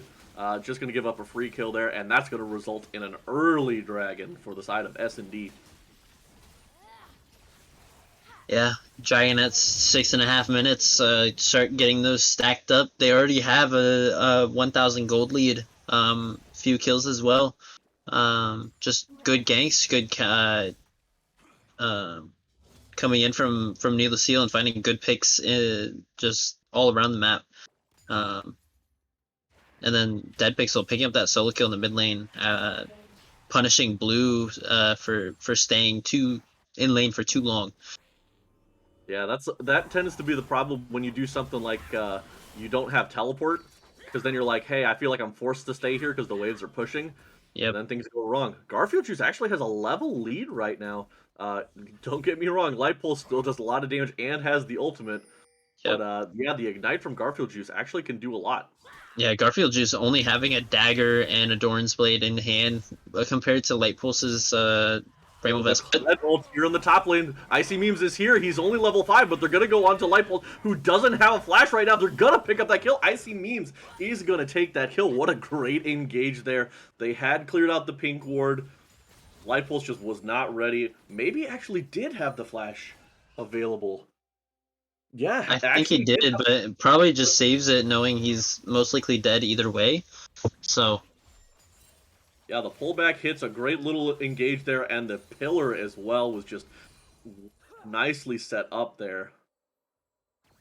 So a good little play. That actually will help bring Icy Memes back.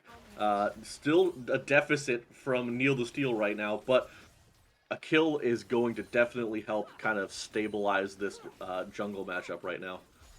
Gotta kind of catch up and farm here on Neil the Steel. Yeah, Neil the Steel... almost the highest, or is actually the highest CS in the game right now. Just been clearing out and pathing really well. So he's gonna continue that on. Playing up towards this top side, where the Herald is, the only objective on the map, and something we had talked about. The objective control is gonna be really important for these teams. Ooh, engage. Your Young Gun's going to go in on the TNT, who's going to end up having the flash. He still has another engage, but he's not going to land the Banner's Toss. Clumsy Chocobo, in the meanwhile, is going to chase down Chad Penguin. If they would have just gone for the TNT, they probably could have picked up that kill with the move speed because he had used flash, but not over a wall. A little bit of a miscommunication there, and TNT gets away. So does Chad Penguin. Yeah, I feel like you just have to chase TNT down, who has no flash. You have the flash on Amumu, who can just flash and use the ultimate to guarantee the stun and the kill. But yeah, and at the time TNT was level 5 as well, so yeah, maybe a little bit of miscommunication there. You see Garfield Juice with the level advantages, just trying to take care of Light Pulse, keep him off of these waves. We're seeing another engage here in the bot lane. The ultimate's gonna double happen. clicks to the side, Mummy. And Clumsy Chocobo ult step, but Garfield Juice in the meantime in the top lane is gonna get taken down here. Trundle's here, but Trundle, what are you gonna do in that fight? You're not gonna be able to do much. He's just gonna back off. And so clearly not much happening on either side in these lanes because direct to camera takes us a little all over the place. Yeah, the volley fight not really turning into anything. Just all of the ultimates being used. Oh, as Icy Memes goes up in the top lane. Goes into the top lane. The knockup's not going to land. Neil the Seal's going to go in, but guess what? They still have the Ornn ultimate, and the Trundle goes... It does not get used, actually. I thought he used it, but he did not actually use it. Gonna get taken down, probably because he didn't have the extra stats. So that's just going to be another free kill on a little bit of an overzealous engage trying to stop the back of Light Pulse. Mm-hmm. We're seeing Kled ulting here to the top lane, just trying to go in onto Light Pulse. Actually interrupts the dash. This might be a kill onto Light Pulse because he does still have flash, but he doesn't have his ult. He doesn't have his dash. He's going to use his flash. Force the flash away. While Young Gun and Clumsy Chocobo are here on this Herald, force off Neil the Seal, who flashed out with 0 health. Mm-hmm. Just barely survived. Yeah, and playing for the Herald, playing for the objective here. So they will end up picking up for themselves. It's going to go on the Amumu. They might end... By the root, he gets pulled back in. So much damage coming out. Blue's going to use the Ghost, and it's going to... Okay. What Nice. a great engage there. Even through the flash, Blue and Icy Memes pick up the kill. Meanwhile, they also have the Herald, and now they're going to get this top tower. Yeah, they rotated their bot lane up into the top side to secure this Herald, get the top tower down, get this first turret for themselves. They do give up a little bit of farm and a little bit of plates to Chad Penguin, but overall that's going to be an advantageous play for them. They're now up in gold about 700, 800 gold. A Light Pulse is here, but he's trying to hit the eye, but he's not going to be able to do it in time. He might have just sacrificed his own life. They're going to dive him. Amumu's going to hit the Q again. Garfield Juice is tanking perfectly. The Rift Herald hits. They might actually be able to pick up this tower. Actually, Dead Pixel's here. This could be a little bit scary to stay. Clumsy Chocobo's looking to try and just pick this up, but he's not going to be able to do so. Icy Memes, meanwhile, in the bot lane, is going to be stuck under tower. Neil the Seal's going to hit the ult. They're going to dive him, but the ultimate's coming through, and he's going to survive. Oh, Chad Penguin. I get chunked there, but he will just walk out just fine. No one else is down there to clean up that kill. I mean, real advantageous plays for BBS there. They get a couple kills. They force Neil off the Rift Herald. They pick up the Rift Herald, use the top lane to get a tower, end up getting another kill onto Light Pulse, and get the charge off. So that tower on the top side is going to be easily taken down later. Yep. And, Chad Penguin extending his lead in the bot lane even further. He got a couple plates, or he got a plate for himself, picked up another kill, got some CS in his pocket, so he is up on a little bit of gold, but Clumsy Chocobo does have this coal, which once it pops, it will hopefully we'll put him in. It will actually put him in a gold lead, so once he finishes that, and looking good. Even though Blue got solo killed early, is actually up about 20 farm right now. Yes, Dead Pixel does have 2 kills, but actually it has a gold lead because of those two, or because of the extra CS at this point. Young Gun is going to walk right up to TNT, but little do they know, Neil the Steel is here. The ultimate from TNT comes out. It's just going to hit onto Young Gun. Young Gun's going to use the ultimate really well to kite away. Chad Penguin's going to have to use the ultimate to get there. The Sejuani ult comes out, but Clumsy Chocobo does get flashed out. So overall, it is a one for none. Yeah, and Chad Penguin picking up another kill for himself. Garfield Juice, a great pullback by both Blue and Garfield Juice. Neil the Steel is going to get taken down here. Great play. Blue picks up that kill. That's what you want to see there. Yep. Get the Swain some more money in his pocket. Be just a nuisance in the front line in these later team fights.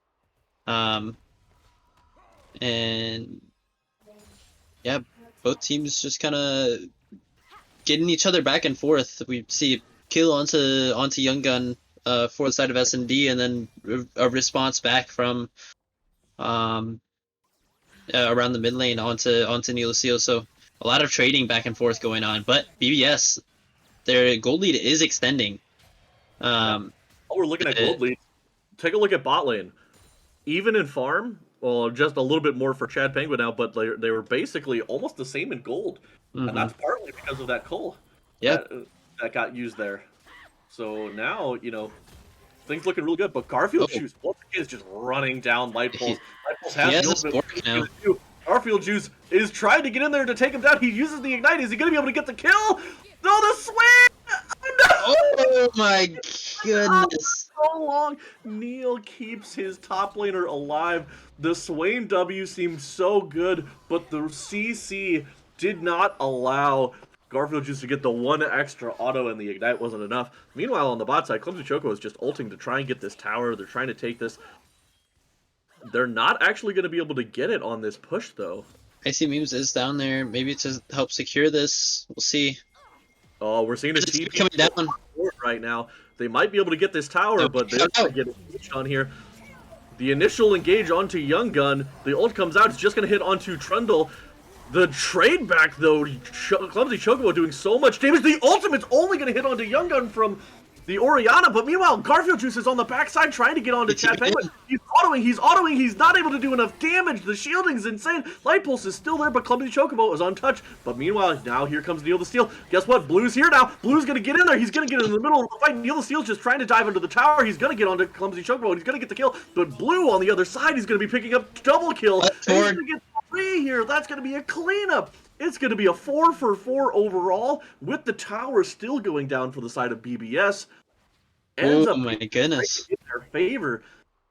Imagine if Blue had been there at the start of that. If he had been there at the start, that would have probably looked a lot better for them. It would have been less even. Even then, they do get the shutdown onto Chad Penguin.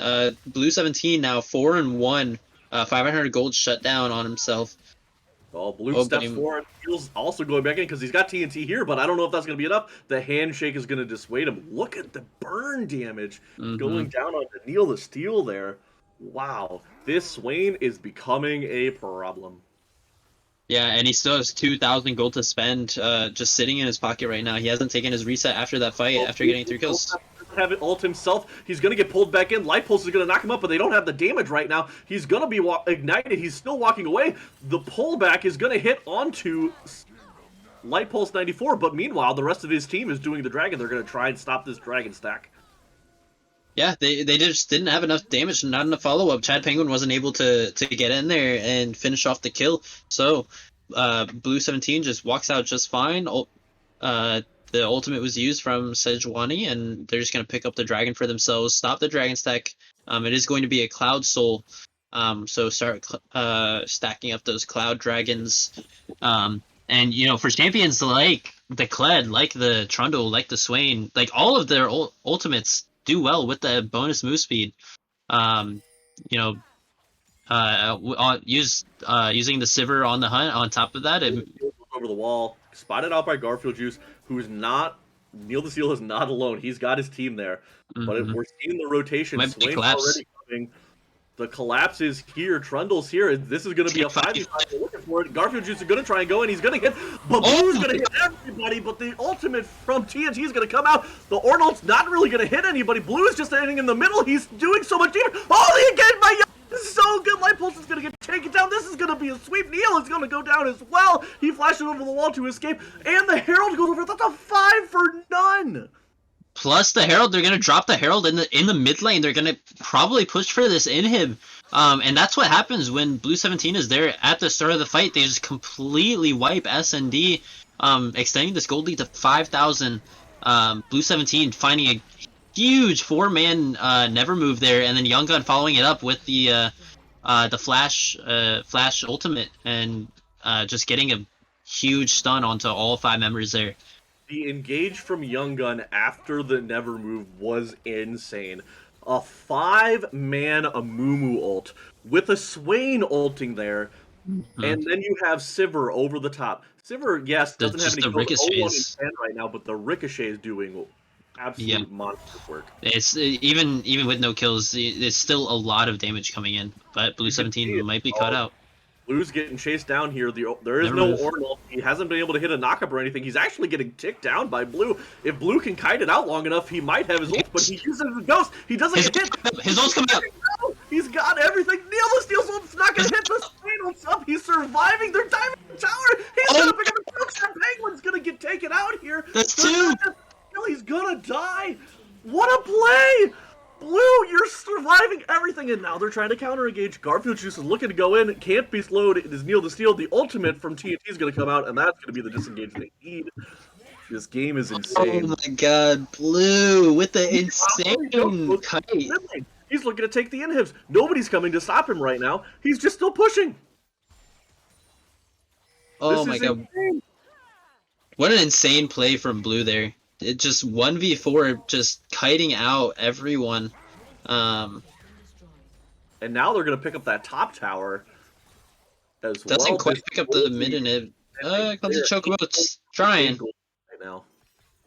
Honestly, I think it's better that he didn't get a taking this inhib so early would probably be disadvantageous for them. Just giving over resources to Chad Penguin. He's gonna get Trundle ulted. They're going in. The Ornult's gonna hit, but Icy Memes is hitting in the bush right now. Nobody's hitting onto him. But the ultimate Young Gun's gonna go in and hit another 5-man ult. Young Gun, he's just insane right now. He's gonna solo kill this Sivir. Or the Renata, but on the other side, it doesn't matter. Swain's trying to cut off the rest. Another Q hit. Dead Pixel's gonna get taken out as well. Garfield Juice is just taking down. They're gonna end the game. They can push this down. They've got a wave coming. But it looks like they're just gonna take this top lane here. They're waiting for the wave to come in. On 80 carries up. Maybe they won't be able to end. They're gonna try. It's on Chad Penguin.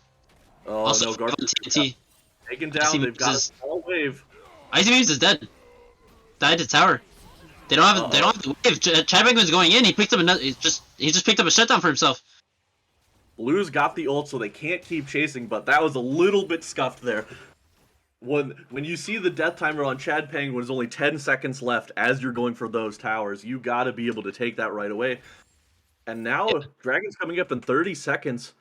They're gonna be up in time. However, yeah, Icy Memes did only execute. He'll be up for this dragon, but yeah, only one kill going over to Chad Penguin, so it's not the worst case scenario. But they do need to take their resets, get back on the map, because this dragon is spawning in 15 seconds. They don't want to give this up. I think Blue is trying to get his item here, but he doesn't have TP. He might just need to join the fight. The side of BBS is going to be late to this. It might just be gone by the time they get there. Yeah, this dragon's going down. Swain W is going to see everybody there, but they're not going to do anything. They're just having Sivir push up mid lane for some reason. Oh, but we're seeing Light Pulse is getting caught out. The Sivir ult's popped. The Swain ult is popped. The flash away. Oh my god, the Orianna ult and the TNT ult are going to hit, but there is no damage taken. Orianna's not doing any damage. She doesn't even have one full item yet at this point because she decided to build the Oblivion Orb in between, so hasn't even finished one mythic item yet. Yeah, and after that 2-0 start, she's just fallen off completely. She does finally pick up that Ludens, but BBS gonna turn towards this Baron. Light Pulse down for 10 seconds. Yeah, it's going down quickly. Light Pulse does have TP though. There's a ward up in that tri-bush up over there that he can TP to. Early, he didn't have vision, and so he's just gonna get immediately taken down. Thought it was going down a little bit quicker than it actually did. And that's just a free Baron. Yeah, free Baron going over to the side of BBS. Neilsteel just kind of forced to try to make a play there. It's either that or he just give it up completely. So he just opts to try it. There's always a chance, no matter how slim you think it is. There's always a chance to get that steal, but goes in a little bit too early and not able to actually pick it up. No vision. But now, I mean, look at the mid lane. You've got Dead Pixel, who finally picked up the Ludens. On the opposite side, Swain has 3 items. Has the Leandries, the Demonic, and the Rylai's already built. Is an absolute beefy mid lane, pumping out so much damage in these fights. Icy Memes now can just survive so easily now that he's got the Death Stance and with his ult. And you've just got Young Gun, who's just hitting these has hit 2 5-man ultimates in a game. How often do you see anybody hitting 5-man Amumu ultimates? It's not every game that it happens. So finding 2 in a single game is absurd. Yeah, heel cut is a myth. I tend to agree. But yeah, maybe buying it before you even get your Mythic might not have been the best option at that point, because the damage from Oriana was just not there. Hit a great ultimate, but it just didn't matter. Yeah, But yeah, Blue Blue playing a little bit aggressive here. They've got just Garfield Juice splitting on the other side. Great, because you have the Baron. Oh, and Icy Memes is going to wall off Neil the Steel. The ultimate from Renata is going to be great. Icy Memes is actually going to stay alive. The ultimate's coming in. But guess what? Blue is just in the backline driving the tower, and he's surviving so long. But he's going to die. Young Gun's going to go in and pick up the kills. Garfield just comes in from the side. Young Gun's going to pick up the stun onto Chad Penguin. Chad Penguin will pick up the kill onto the movement, but it really won't matter. Icy Memes goes in as well, and now that's going to be a 5 for 2. They're going to pick up all 3 inhibs. They're going to pick up this game. They're going to pick up the win. The reverse sweep is alive, ladies and gentlemen. We got ourselves a series. Oh, baby. BBS comes out swinging in game 3, trying to start this reverse sweep to get themselves back in the series, and keep their hopes alive. Just and for pretty much all of you BBS fans who put in some funds for the prediction, you are paid with a 28.9 to 1 ratio. BBS oh man, taking that game.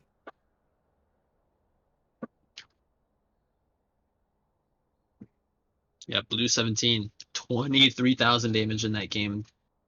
Absolutely absurd. Yeah, just absolutely just sweeping through. And someone, once again, went under the radar because of Blue just going in so hard, and Young Gun with the great engages following with Garfield Juice as well.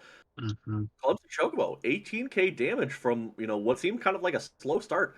Did a lot. Ended up. Yeah, I mean those ricochets in the fight, just it doesn't matter like how little the damage seems, like those ricochets will always be, it's just constant, it's doing damage and it's stacking up. So finishing with a 22 KD, 18k damage, it's still a great game from Clumsy Chocobo as well.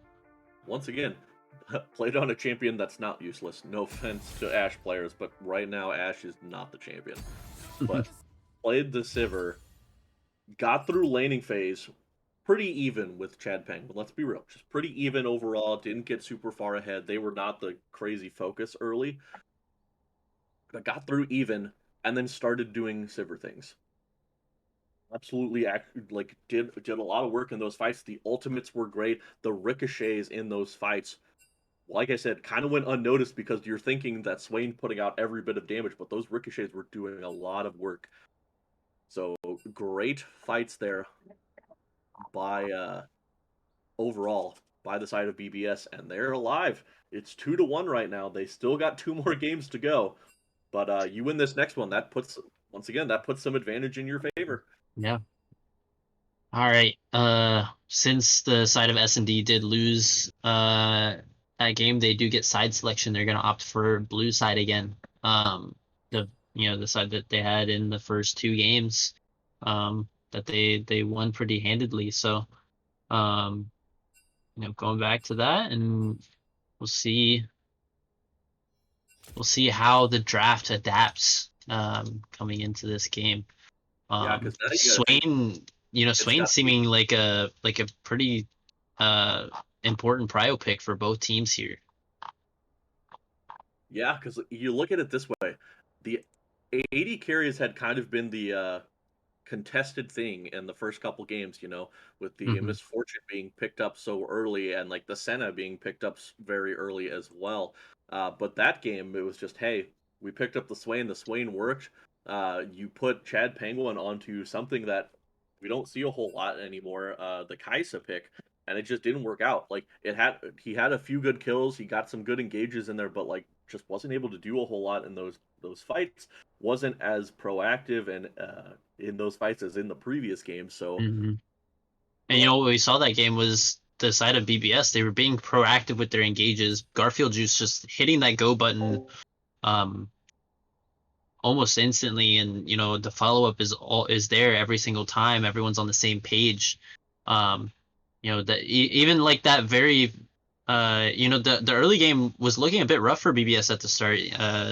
S&D was up 1,000 gold, up 4 kills to 1, and then In the mid lane too. yeah, Blue the 2 kills in the mid lane. 6. But then that play where they rotate Clumsy Chocobo and Young Gun rotated up towards the Herald and forced Neelasil to flash away with almost no HP. They grabbed the Herald for themselves, got themselves the first tower up in the top lane, and then they snowballed that from there. Like that was the turning point in that game, and that only happened in first 10 minutes. So making proactive plays like that, it really changes the way a game plays out, because they were behind up until that point. Yeah, so I mean, once again, and we've seen this in the first games. It came down to which team was getting together, their team together. They were hitting the engages there, because there was just the one and what I think was that huge catalyst, and you may have mentioned it as well, was all 5 members of both teams rotated to the Rift Herald, Mm-hmm. but with all of the engage tools of BBS in that time, the Kled ult got everybody there, the Sivir ult got everybody there. The Never move from Swain was huge. He was standing there ulting over all 5 members, and then the Amumu ult onto 5 members kept the CC chain for so long, and it just swung the game so hard in their favor. They picked up the Rift Herald, they got more towers with it, they just got the advantages they need, and they just kept rolling over from there. But it was because they all kept rotating as a team. Mm-hmm. They were all very proactive as a team, Yep. and I think that's what they were lacking in the first games. And that's what S&D was doing so well. And here we go. The Seraphine's the first pick. Seraphine. All right, so a little bit of changes happening in the bans. Nocturne, Amumu, Swain being banned from S&D, just giving up that prio pick in favor of a ban because they'd prefer to have the Seraphine.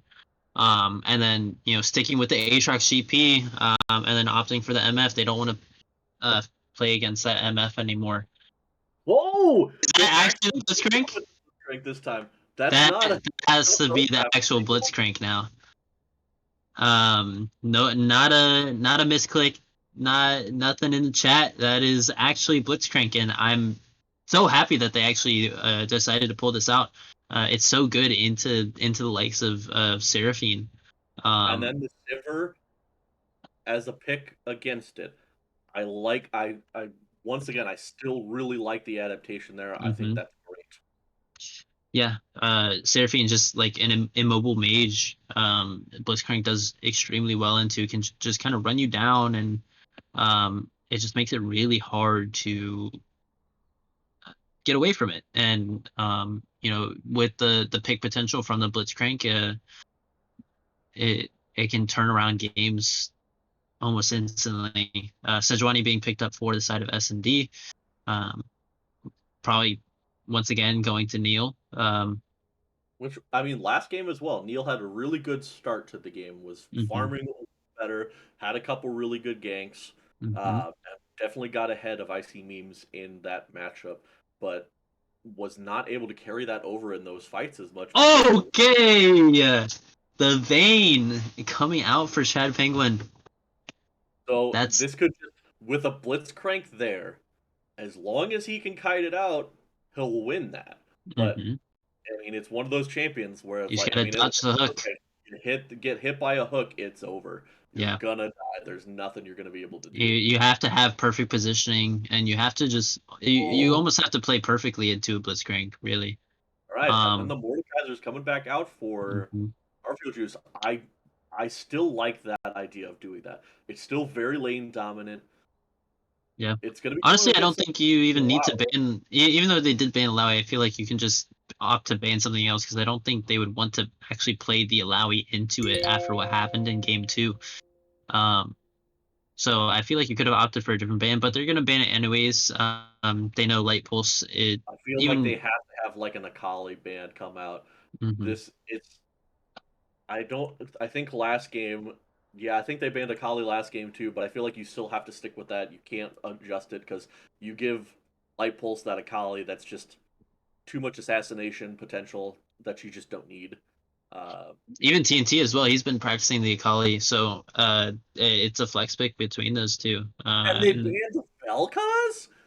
I'm not sure what the Vel'Koz ban really does, but Holy moly, what? Come on, something be in chat saying, hey, that's actually a Kali. interesting interesting Vel'Koz ban there. I'm not sure what that is for. I feel like even if they pick Vel'Koz, that's good for you because you have Blitzcrank. But Maybe so Blue plays the Akali now. Go I'd be very assassinate. surprised, honestly. I mean, it wouldn't be too. Ooh, the Silas. Silas is so Oh, good here. Silas is you such a steal just a Sejuani strong. and Seraphinols. That's amazing. It's such a strong pick in general. It's been in the pro play meta for a few months now. Gone pretty much untouched, and it's just good in pretty much any comp. Um, Oh, so maybe you steal the Silas, or you leave the Akali up because Silas can do decently into the Akali. Because you also steal the ultimate, it works just as well as it does on hmm Akali on Silas. So, hmm but we're seeing the Gwen pick into it. Something we haven't seen very much. Ooh, Yeah, is this? Gwen into Mordekaiser. That's Oh, gonna this might be definitely a be dead. more of a skill matchup. This might be. They might rotate out. This might be a dead pixel top lane Gwen. Yeah, I'm Yep. definitely yeah. This definitely looks more like a lane swap scenario, and they opt for Akali anyways. Oh. Oh. Hmm. So. Uh. So yes, then it's definitely a dead pixel top lane. Gwen. Yeah, I Gwen's mean, dead pixel playing Gwen. Akali probably going mid lane then. it's most definitely a mid lane Akali. It's just a matter of who is playing the Akali. I don't think Late Pulse really plays mid lane. Um, Well, so I think they've it. had him playing mid lane several times with Ari as well. Hmm. Um, so So I that's why wondered I was it. like, okay, so it's probably him mid lane because like I know you've got TNT who does play the Ari and does play mid lane. But yeah, with the Akali pick, I imagine it's got to be going on to. But I mean, who knows? Maybe they're flexing the Gwen. Maybe the Gwen is going into the Silas. This it's still up in the air, and we'll find out here in We'll just a find moment. out once they actually put their picks in. I'm still just not sure if it's gonna be TNT or Light Pulse on that Akali, because both of them play the Akali and the Seraphine, so that they could swap it around however they want. But I feel like Light Pulse is definitely more of an Akali top player versus a mid player. And TNT is has been practicing that Akali for a while now in the mid lane, so we will see what actually ends up happening. The And casino's back open. You gambling degenerates. Let's see what you got. so a lot of those pocket picks for S&D coming out this game. You've got Chad Penguin's Vayne, you've got the Akali for either TNT or Light Pulse. So it's going to be definitely a very interesting game here.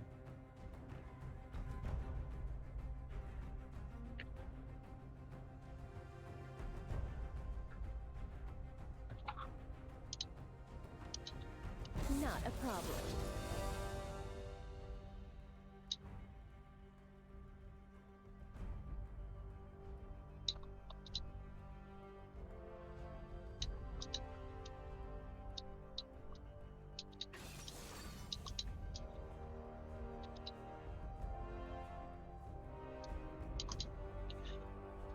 All right. So TNT picking up the Seraphine for himself first, but they did swap around champions last game, so that doesn't necessarily mean anything. Yeah, something we didn't really talk about was that Kled last pick. So they're opting in for the Kled again, just that kind of engage tool for themselves, along with the Sivir speed up.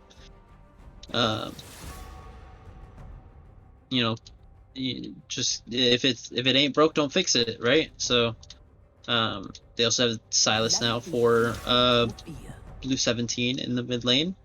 Has quite a few decent ultimates to steal. Yeah, there's. Wait a second. Oh, last picklet. Sorry, I forgot. Oh, yeah. Ooh. I'm sorry. I apparently was not paying attention, and I didn't realize Kled also got picked. So, huh? yeah, Mordekaiser jungle then. Yeah, that's a fun one. Mordekaiser into 2 AP carries and a Vayne, so no real like quote unquote tank to try and stop the Vayne at all. So, but they do have a lot of damage and they do have lots of engage tools, so makes it a little bit easier to stick and try and get to the Vayne. And very squishy for the side of S&D as well. The only real beefy character is going to be the Sejuani. Everybody else can easily get picked off by a Blitzcrank. All right, so chat, put in there, who do you think's going to win? There's the poll up.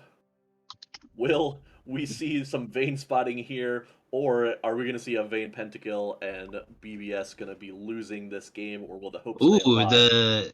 The points in the prediction have evened up now. It's over 70,000 for both S&D and BBS. Yeah, yes. Some of the BBS people got their money back finally, so they actually have some points to spend this time. Okay, I'm gonna grab a drink real quick. I'll be right back.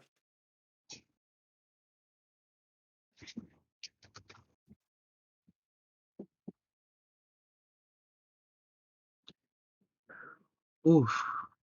All right, getting into this spectator delay. So it will actually be Light Pulse on the Akali, and TNT on that Seraphine. So looks like Light Pulse is going to be going mid lane.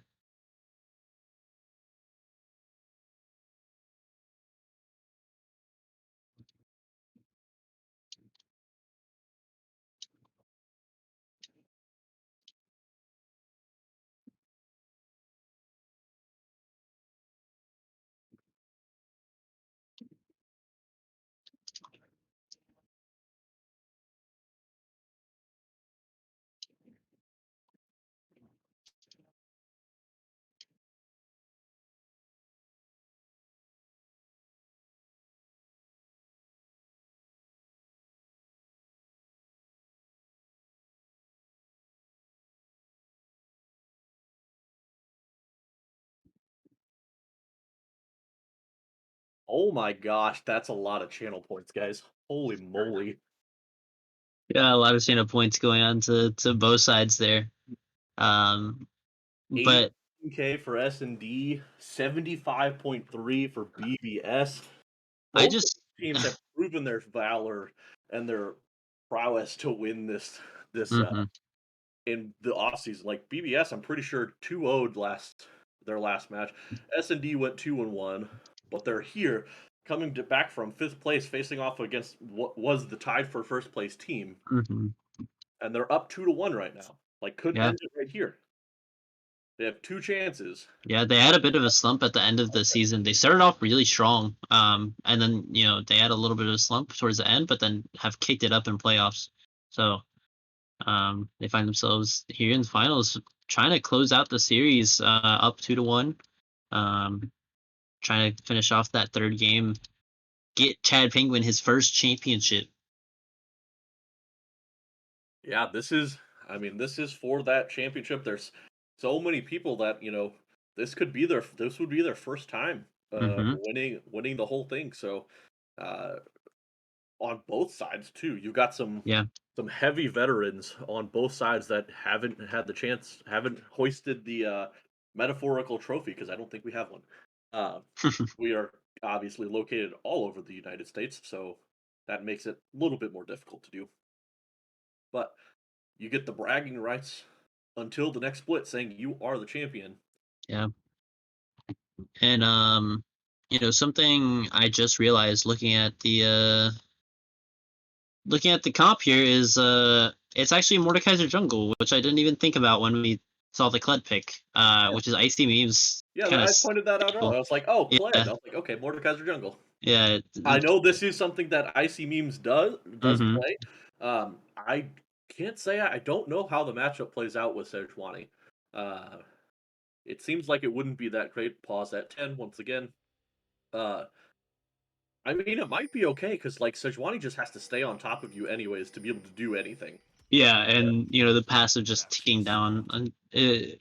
Mordekaiser is just a champion overall that does really well with people going into him. So we'll see how that turns out, but we will do our countdown. Yeah. Yeah. Oh. Let me help you think for All right, yourself. we are into the Return game to your here. master, Game like the 4. dog you are. It's still a do or die for the side of BBS, but here's hoping they can pick that up. Looking for a cheeky invade for BBS here. They have the Blitzcrank.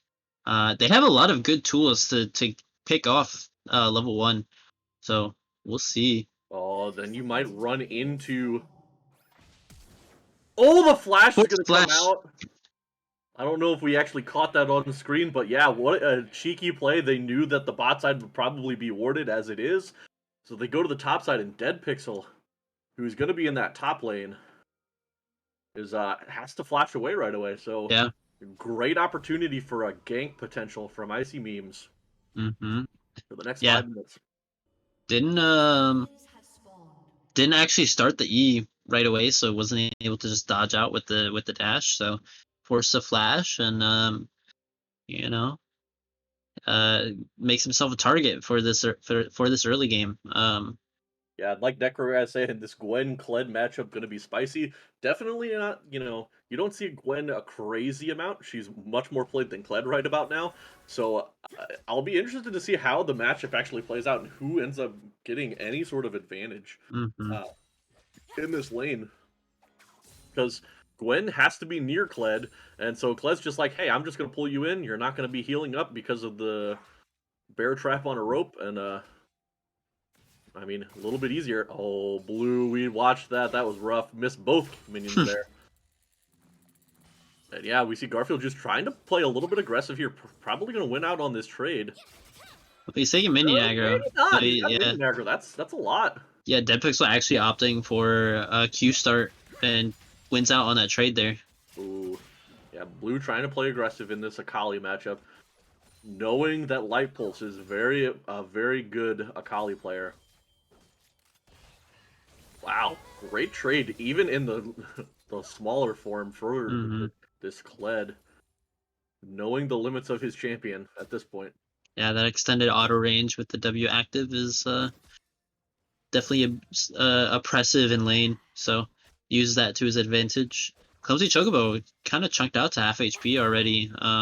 He does have 3 pots though. Sejuani's ganking here in the mid lane. Blue actually went in aggressively, so the flash out from Blue is gonna happen, but he's going to just get taken out.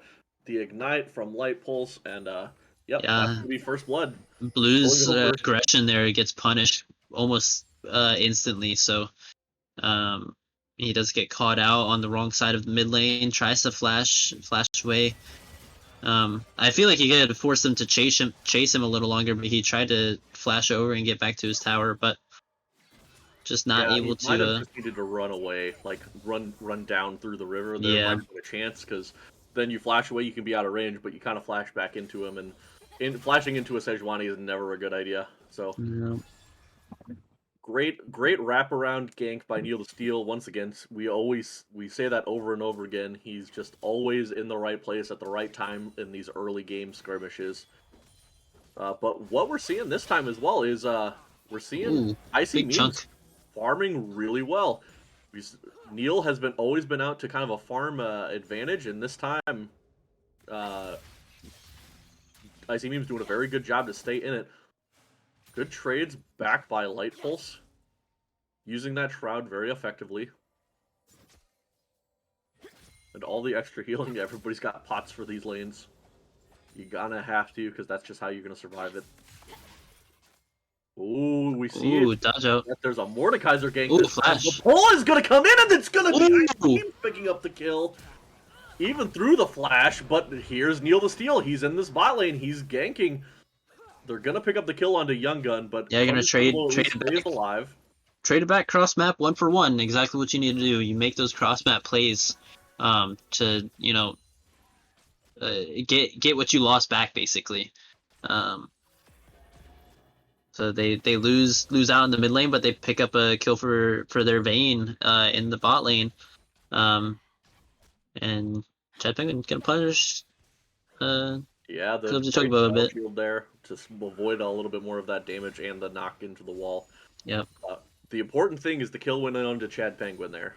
Yeah. That's the important thing for S&D is that kill went on to Chad Penguin. And the other ganks, the kills went on to both junglers. So, I mean, not a bad thing because, I mean, like, Mordekaiser is still a big carry in those fights. Not just going to be the beefcake tank, but still will do a lot of damage. So, like, not the worst thing in the world. But, yeah, making sure Vayne gets that kill. Great job there by S&D. Yeah. And Lightpool's actually going to meet Icy Memes here in the river. Icy Memes gets a good trade.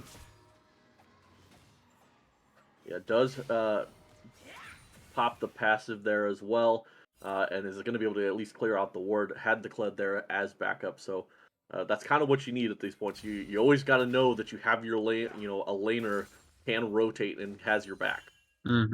That's been the difference in some of these fights. Is one person shows up but doesn't have the rest there and available for him.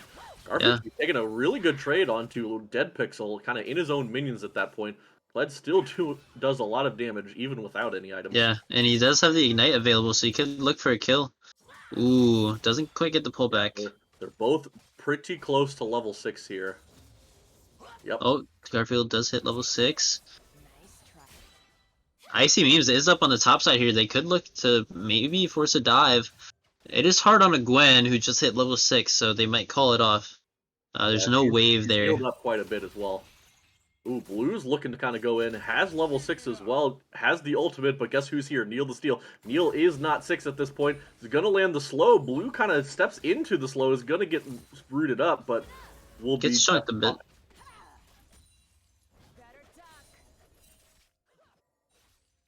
Yeah, Silver's farming really well. It's Chad Penguin, so you do expect really good farming out of Chad Penguin. Oh, yeah, Garfield just going in onto Dead Pixel. Dead Pixel gonna pop a lot. I don't think ended up using the ultimate, but... Oh, we're seeing an engage here. The ultimate by Neil misses, but it doesn't matter. Young Gun's too slowed, can't get away. It's going to get rooted up. Neil the Steel actually picks up the kill there, using the E, and hitting the stun actually picks up the kill. So, I mean, not the greatest thing in the world, but once again, Clumsy Chocobo is alive. We'll be picking up this waves and experience. That's what you need. Not great to give over a kill, but at least your 80 carry is alive, and that's what you want. Yep. The kill going over to Neil Seal is just a bit unfortunate, but you take what you can get, especially early. They're gonna turn that into a dragon for themselves, get themselves an early Cloud Drake. Next Drake will be an Ocean. Yeah, you see all of... Oh, and Garfield is in the mid lane. Oh, but he's gonna lose aggro, but he's gonna dive back in. What are you doing there? That's not the where you want to be. The Ignite's gonna take down. They're both gonna trade. A really over-aggressive play by Garfield Juice, but he knows the limits. He's got the Ignite, picks up the kill. So, well played there. I mean, I guess you're just kind of shutting down the Alawi, not letting her farm up as much. Like, Akali, not Alawi. Akali, yes. You're used to light pulls on the Alawi. I get it, but yeah, I mean. I don't know. That play is just overall. It's not very good for Garfield Juice. He loses out on almost a wave and a half up in the top lane, and Dead Pixel is up almost 20 CS at this point. And you just gave a kill over to the Akali. So, I don't know if that overall that's what you wanted. I feel like maybe it was a misclick on the second cast of E, because when you recast the E, it takes you to where the champion is. So I wonder if that was a misclick, but either way, does end up being for a 1-for-1. So it's not the worst case scenario where he, dives super aggressive and then just dies. But yeah, and I mean, we were talking how there's definitely a gold lead in the top lane, which not even really that much of a gold lead per se either. It's actually in favor of Garfield Juice, but the CS lead is there. But in the mid lane as well, you're seeing a farm lead from Blue. And the gold is pretty even there because of the kill. It makes up that. So, not really a whole lot of, missing there. And you'll see Blue picks up this extra wave farm. So, things are still going pretty well for BBS. They're just missing out on picks. Ooh, Chat Penguin's going to get chunked to half health. He is going to get taken into the Death Realm. both flashes from Icy Memes and Chad Penguin. Chad Penguin's just going to get taken down. He's alive, but he's got the team with him. Seraphine's going to get caught out. Seraphine ult's going to hit 3 people. They're going to immediately pop Icy Memes. Young Gun's going to get taken down as well. Blue's about to go down, but he takes out TNT at least in the process. So a 2 or 3 for 2 overall. Ah, man, Sejuani is picking up all these kills. It really want those kills to go over to the Akali. Akali there. And anybody, yeah. Yeah, and anyone, but, you know, Neil Seal picking up the kill. He's going to be a tanky boy, but you still want those kills on your carries. So unfortunate there, but they do end up winning out in the trade overall. I think, as you said, it was a 2 for 3? 2 for 4? Correct. 2 for 3. Okay. Yeah. And yeah, they do end up also picking up the Herald for themselves. So Neil's going to use that empowered recall, get back on the map, and look for a good spot to place his Herald. And I mean, so right now as well, like, Clumsy Chocobo has a farm lead, but is down 300 gold because of the kill and 2 assists from Chad Penguin. Like, Clumsy Chocobo is farming really well, but just because they've roamed and they got Chad Penguin a kill, he's still got that gold advantage. Icy Memes is taking a little bit of damage there. It's just going to have to walk away. You're not really a tanky boy, especially when you build, you know, Boots of Lucidity and not like, you know, armor or magic resist boots either way. So Chad Penguin actually opting for Treasure Hunter, which is why he's up so much gold right now. Well, we're going to see an engage here in the bot lane. Neil the Steel is trying to go in on the Clumsy Chocobo. He's going to use the flash. He's already used the spell shield, but the pull! The pull into the tower! Chad Penguin! Going to be a kill. Garfield Juice is going to pick that up because he teleported to the tower. Young Gun with the play shuts down Chad Penguin. There's nothing you're going to do there. Neil the Steel goes back in on the Garfield Juice, uses the ultimate. They're going on it, but meanwhile, Blue's going to pick up another kill there. Neil the Steel flashes back in on the Clumsy Chocobo. He's not going to be able to kill. Yes, he is. He's going to be able to pick up that kill. He's still so far alive. The Ignite's going down. Garfield Juice does remount. He's going to pick up the kill on Neil the Steel after all is said and done, but Icy Memes is still here. The ultimate from TNT comes down onto Garfield Juice. He's going to get dismounted, but I don't think TNT is going to have the damage to be able to take him out there. Going to get pulled into the death realm. Going to be another kill. Overall, that's a 4 for 2. Oh, Chad Penguin's back. And Chad Penguin's back alive even after he got pulled under the tower, so... Yeah, he died so early in the fight that he comes back, but he's not going to be able to find anything for himself. Doesn't want to take that 1v2 with no summons, no ultimate available. Yeah, just a little bit of an overstep there, not respecting the Blitzcrank hook coming out. And that turns into a 1 fight for BBS. Garfield just picking up a couple kills for himself, a big shutdown onto the Sejuani as well. And in the bush here, Chad Penguin is going to be able to dodge out because all of that missed. But guess what? Neil the Steel and Light Pulse are here. The pull's going to come out, but it's not going to land. Learned his lesson that time. Didn't walk into the Blitzcrank. What? You've got Clumsy Chocobo on the top side. This is going to have to be a free dragon. You can't contest this. You got to give this up. But they're going to look to pick up the kills onto Icy Memes. The slow is going to land. They're gonna not get the pull back there, but the stun's gonna land on Icy Memes. He's gonna survive the pull under the tower. Gwen's gonna be rooted up. He's gonna be able to flash away. The rest of the team is here. Blue needs to just get out of here. He's gonna throw out the Sejuani ult to land the slow, but he's not gonna be able to get it. Chad Penguin's actually gonna root Garfield just up against the wall. The ult from Sejuani is gonna hit. The kill is gonna go over to Chad Penguin. And Takes now a bad shutdown for himself. The dragon. So he gets his revenge there, picking up the shutdown, and that's gonna be big for the Vayne now. Gonna be able to finish up that shield bow once they finish this dragon. Clumsy Chocobo, yeah, just not in the fight with the rest of the team, so he just farmed up some waves, and they end up losing their top laner. The play itself was just rough. You had Clumsy Chocobo in the top lane. Dead Pixel immediately, as soon as they realized what was going to happen, they immediately teleported bot lane before the fight started. Clumsy Chocobo was still stuck up there, but then Icy Memes stepped forward towards the dragon, knowing they didn't have an ADC, knowing they didn't have any pressure. Oh, the Herald's not going to crash. They might be able to block the eye. What a mistake there. Oh, but they're going to get ulted immediately. The eye goes down, but nobody's going to die. Oh. Young Gun's going to stay alive. They're not going to be able to get this tower. What a play there. The Yeah, wave stopped the Herald from crashing. Yeah, and they the just Young keep Gun fighting the Sejuani in that bush as well, just kind of teetering along that line, and stopping that Herald from crashing, getting the eye proc twice, and they don't pick up anything, or the side of S&D doesn't pick up anything for it. So, Yeah, that's amazing because that's just so much gold that could have gone over to mhm. the side of S&D, and it was just stopped in its tracks. Not much was wasted either. No flashes really burned. No summoners burned for it either for the side of BBS. So great play to keep it alive. But yeah, I mean the fight earlier, S&D was just in the right place at the right time. BBS was not, and they shouldn't have been there. But the chase down from a Sejuani is just too good. Yep. The slows, the glacial prison, all of it. You know, Like the look Arctic at Neil assault. to steal right now. He's 7-1-3. He's 2.8 or 2.2k above his lane opponent. Yeah, Like highest CS on his team as well. Like, he is extremely fed.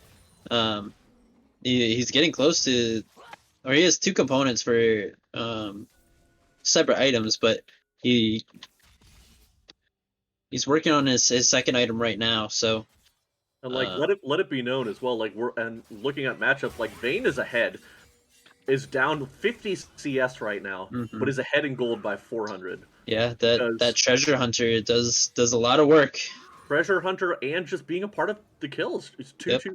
2, and 3, has kills and assists, has been there when his team needs him to be there, and so it's that's the advantage.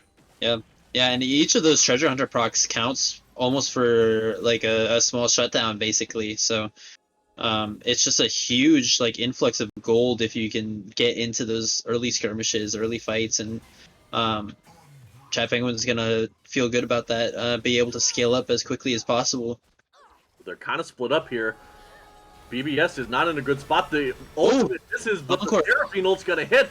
Icy Memes is gonna go into the Death Realm, is gonna take in Dead Pixel with him, but he's not winning this fight right now. Oh, maybe Blue with the is not gonna survive, but Dead Pixel is gonna come out. He's actually gonna survive! He's gonna oh heal my up. god. Garfield Juice on the other side is gonna get taken down. That's gonna be a double kill for both Vayne and Akali. It's a 5 for none. And they get the Herald here. Neil saw that BBS was split up so much and decided just to engage, even though his ult and everything missed. The Seraphine ulti did not. Seraphine ulti hit all the targets it needed to, Yep. and even the Mordekaiser going in couldn't kill the Gwen. Gwen stays alive, comes out thinking you're going to die, but is able to heal up with the ultimate. And now this Rift Herald will get the charge off. Yeah. And Gwen also getting the first tower by like solo by herself. She gets a big, huge amount of gold there, and then they pick up the mid lane tower as well. That's a huge gold swing in the favor of S&D. They're up over 6k now.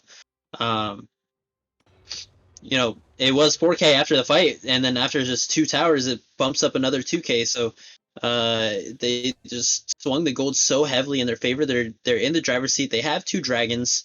This next dragon's coming up in 45 seconds. They're all beelining towards it, and they want to get this soul point for themselves to get them even closer to that infernal soul. Oh, and Sejuani's going in right away onto Icy Memes. The teleport's coming in, but the counter Sejuani ult is going to kind of stop everything in its tracks. Good play by Blue to kind of stifle the engage there by the rest of the team. But Neil is just walking in uninhibited by the rest of the team. Not scared at all. Garfield Juice right here. But guess what? Clumsy Chocobo was not there. Mm-hmm. He's not. They're not in position to be fighting this. They're so split up. They need to get out of there. The Seraphine ult is actually going to miss. So this could be the time to turn, but Clumsy Chocobo can't get any damage done. Akali's going in on the back line. Blue is trying to go in onto TNT, but TNT is the smart. You're not going to be able to get the kill. The stunned up Blue is staying alive for so long, but it doesn't matter. Meanwhile, Icy Memes is actually going to pick up the kill onto Chad Penguin using that ultimate, but it's a 3 for none. 3 for 1. They 3 do for pick 1. up Chad Penguin. 3 But for 1, the they're going to junglers, pick up this dragon and get yeah, towards Soul Point here. yeah, jungler is dead, so they just get this free dragon here, soul point for themselves. 20 minutes in, so once that 25-minute mark hits, it's go time. They're looking to get that soul and push for the end. push for endgame as quickly as possible. You don't want to let that Sivir scale up at all. Just continue ballooning your lead. Well, I mean, the positioning for BBS right now is as bad as it can be. Yeah. They're never together as a 5-man unit. The Sivir, if we had the graphic, probably did 100 damage in that fight. Just pushed off to the side immediately right away. Then there was 3-man front on the other side. And I mean, Blue went in and was basically going after TNT on this Seraphine, and it's like, if Yeah. you're going after the Seraphine who's in the back line and you're running past people, that's not the way to do it. Yeah, So- they're just so split in these fights. They need to target or focus the same targets and play together. Well, they need to get to these fights first. They need to be the ones being the aggressors here. Like, Blitzcrank has to be able to do something right now, because otherwise the point of the whole pick of the Blitzcrank is just useless, because Yep. Blitzcrank doesn't do a whole lot in those fights. It's, hey, get a pick and hope that you can win the rest of the fights from there. Yeah, and you know, Neil Seal is the one that is making these engages, making these plays. So he's you know, he's the one that's being proactive, looking for these plays, and you know, starting the engages. So as we said, you know, the team that is proactive is usually the one that is going to end up winning out in the end, and that's exactly what Neil is doing. He wants this championship so bad right now. I can tell. Yeah, he wants to win. He wants to prove that, hey, you know, some people were claiming he's that coin flip jungler, but he, you know, hey, this is a double-sided coin here. There is no coin flip. The dice are loaded in the favor of S&D right now. BBS just don't have an answer. They have to find some sort of pick here. They need to use this Blitzcrank to their advantage. They need to be the ones all grouped up together. Otherwise, it's looking like a win for S&D. Ooh, Neil's going in on Icy Memes. Garfield Juice is here, but they know that the rest of the team is there and ready to fight. So they're just going to kind of walk away. Yeah, Gwen is on the bot side split pushing for that bot tier 2. The Baron is up, so they side of S&D can look for that when they want and force this BBS into them. And once again, you know, fight on their terms. S&D just force BBS to walk into them and start the fight when you are ready. Ooh, and they tried to land that pull onto TNT, and Chad Pagan was just a little off. Yeah, Lightpulse and Neil is just sitting on this word right now, so. See, these are the times where it's like, hey, they were a little bit split up. Maybe that was the time to try and just pull a trigger on something in the mid lane, but you have to have the Kled there in order to, or the Sivir there with the whole team to actually pull the trigger and run at them. So, not being able to get that right now. Dragon coming up in a minute 30. Looks like S&D is just waiting for that. That's going to be an Infernal Soul with this team as it is. And with Neil the way he is, he's going to be soloing or 2v1ing and winning every time, especially if he's got a Infernal Soul. Yeah. 8-1-6. I mean, Seraphine is 0-2-17. Yeah, almost 100% kill participation from TNT. Only missing out on 2 of them. You know, what a series by him, actually. Like, he's been playing extremely well. Pretty sure he's played support every single game as well, so.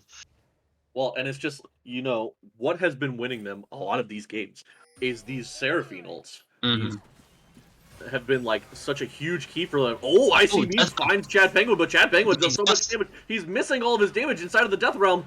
He's gonna die before he actually gets out, but Cled's gonna get in there onto Chad Penguin. Chad Penguin's gonna actually flash away, but he's not gonna be able to get out. They're looking for the kill. Young Gun's gonna ult to try and get in there. Blue is actually going in. He's gonna get a lot of damage done. He's going onto TNT. They push up onto Dead Pixel, but guess what? Akali on the backline is actually picking up kills too. Garfield Juice is the last one alive right now, and he's gonna get chased down and killed here. No chance to stay alive after that. That's gonna be an ace. And Neil probably just gonna solo this dragon, and the rest, or they'll send a few down to get this dragon. But Dead Pixel is gonna pick up this mid lane tower, and they're probably gonna take their resets, look towards this Baron, and look for the end. They're up over 8,000 gold now, so completely in the driver's seat. The only way you lose at this point is if you are making mistakes, and so far they have not made any. Yeah, I mean, just the sheer damage that Chad Penguin was able to put out in the Mordekaiser ult, soloed the Mordekaiser in the ultimate, and then they used like everything from Kled. They had Blitzcrank running at them the whole time. Chad Penguin was able to survive for so long, but look at the Seraphine ulti from downtown, goes through 4 members of his own team, and then still hits onto Mordekaiser. Gonna pick up that kill. Garfield Juice caught out in his jungle as well. That's gonna be 2 kills, and now Blue's looking like he's gonna get taken out. Oh my gosh, the damage from this. Great but Light Pulse actually caught out. He's still gonna pick up the kill. And that means Chad Penguin, Neil the Steel, and TNT are just gonna take a Baron for free. Yep. 3 for 1. Distraction for a little bit. While 3 of them are doing Baron while the rest are diving. Oh man, the Gwen damage is actually getting out of control too. Dead Pixel doing so much with that ult. Almost solos Blue in the mid lane. Blue's forced to disengage, has to pop the stopwatch under his tower, but still ends up dying to Light Pulse. But Light Pulse does die on the back end of it, but they pick up a Baron for themselves, and they're gonna look to push for this end. You're up 10k now, grabbing up every last little bit they need to get ready for this final push.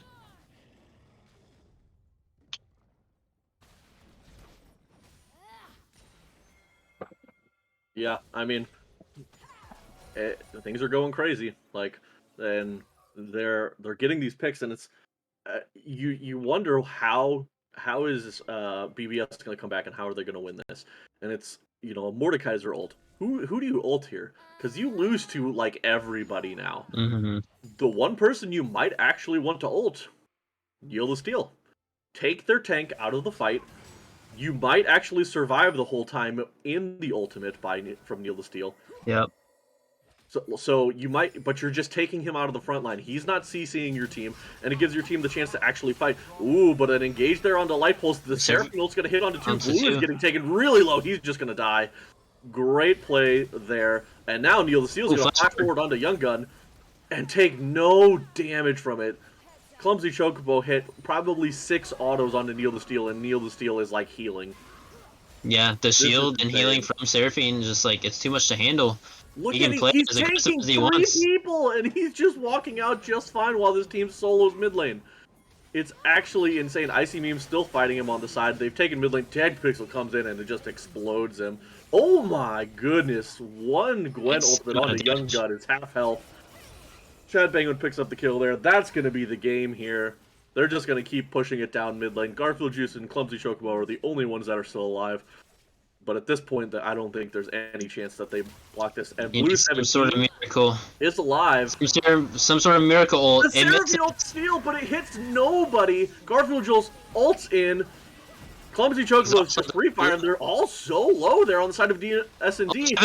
Chad Penguin's getting taken real low. He got CC'd. Oh, he's so low! But the shield's in. He's going to get taken down. Blue is defending. Dead Pixel is still there. The Seraphine ult comes in. It does end up hitting onto Clumsy Chocobo, but they're still fighting. They're still struggling. Garfield is going to get taken down. Young Gun comes in. He hits the ult, but there's so many Baron minions. Icy Memes is alive, but he is so low. The hook on TNT was dead in that fight. The pull onto TNT. But guess what? The Baron minions, and they're just ending the game. That's going to be the series. S&D are going to take down this series 3-1 in dominant fashion. And they're going to pick up that championship for themselves. Season 9, PMA LCS champions. Submissive and draftable. Popping off in these games.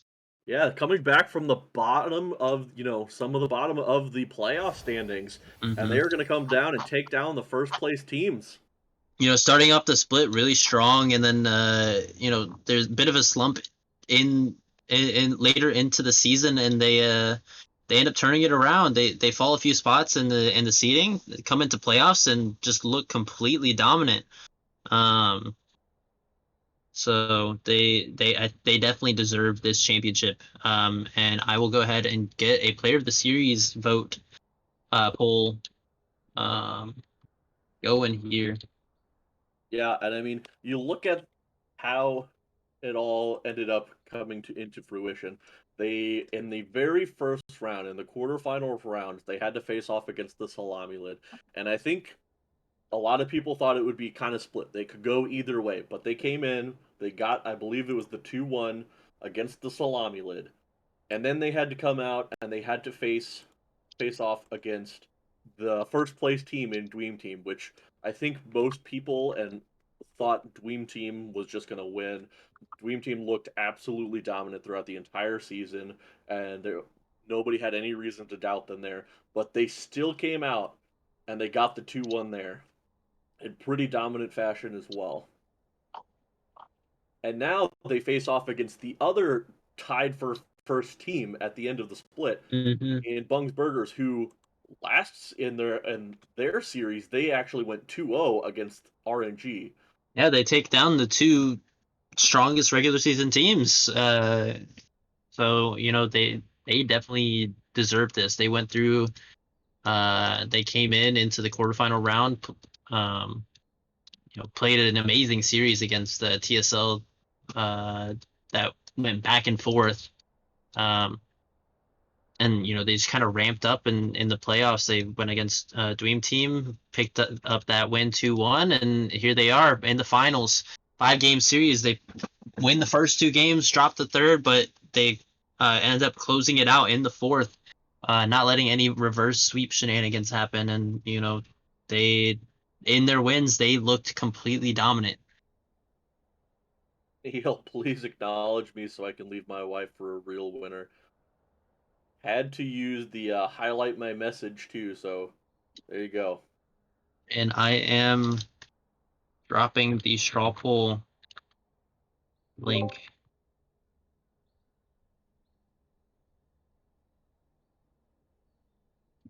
Perfect. Let's move down to player of the game too. So once we get this decided, we will get over there as well. Do the interview. Alrighty. Drop down to player of the game 1. Put your votes in, everyone.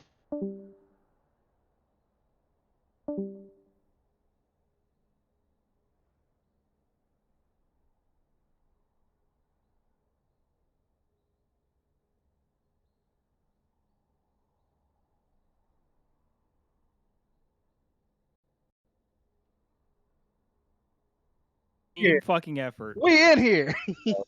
We don't give a Going fuck. to invite everybody, but we still have to do votes for who is the actual MVP.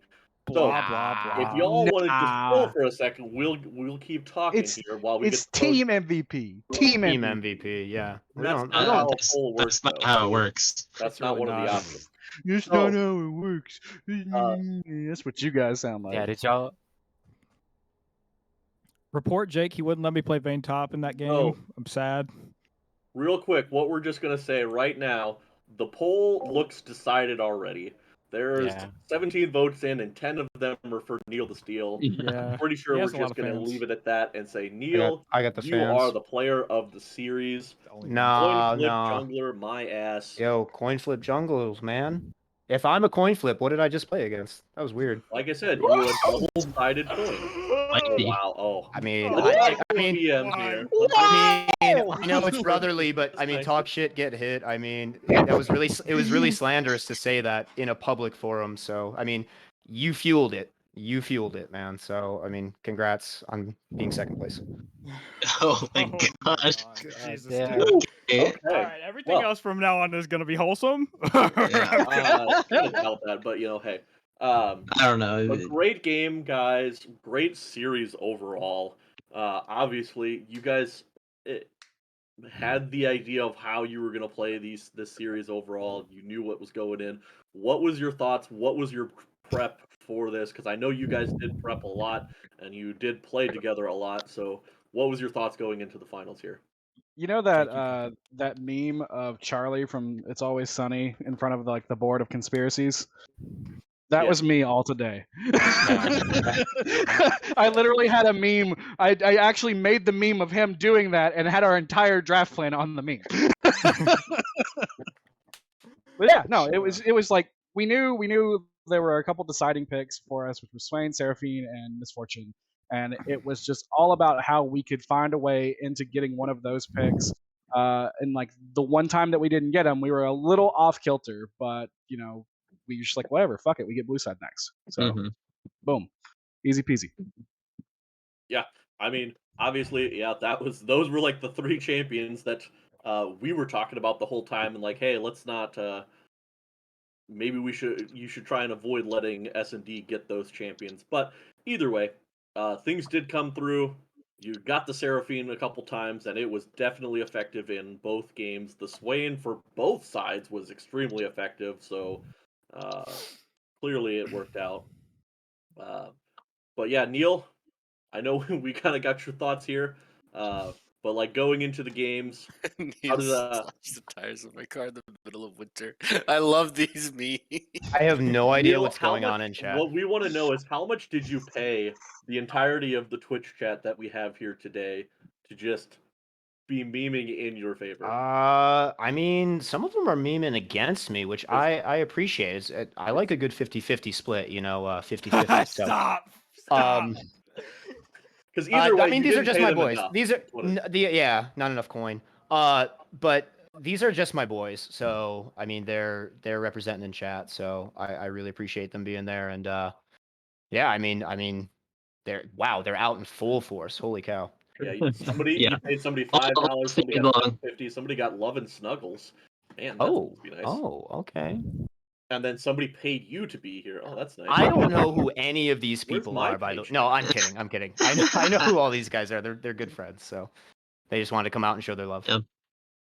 Well, I don't know how many of y'all have been in this position before, winning a PMA LCS championship. But I know Mr. Chad Penguin here has been talking about it all week long. How he's a 3-time finalist.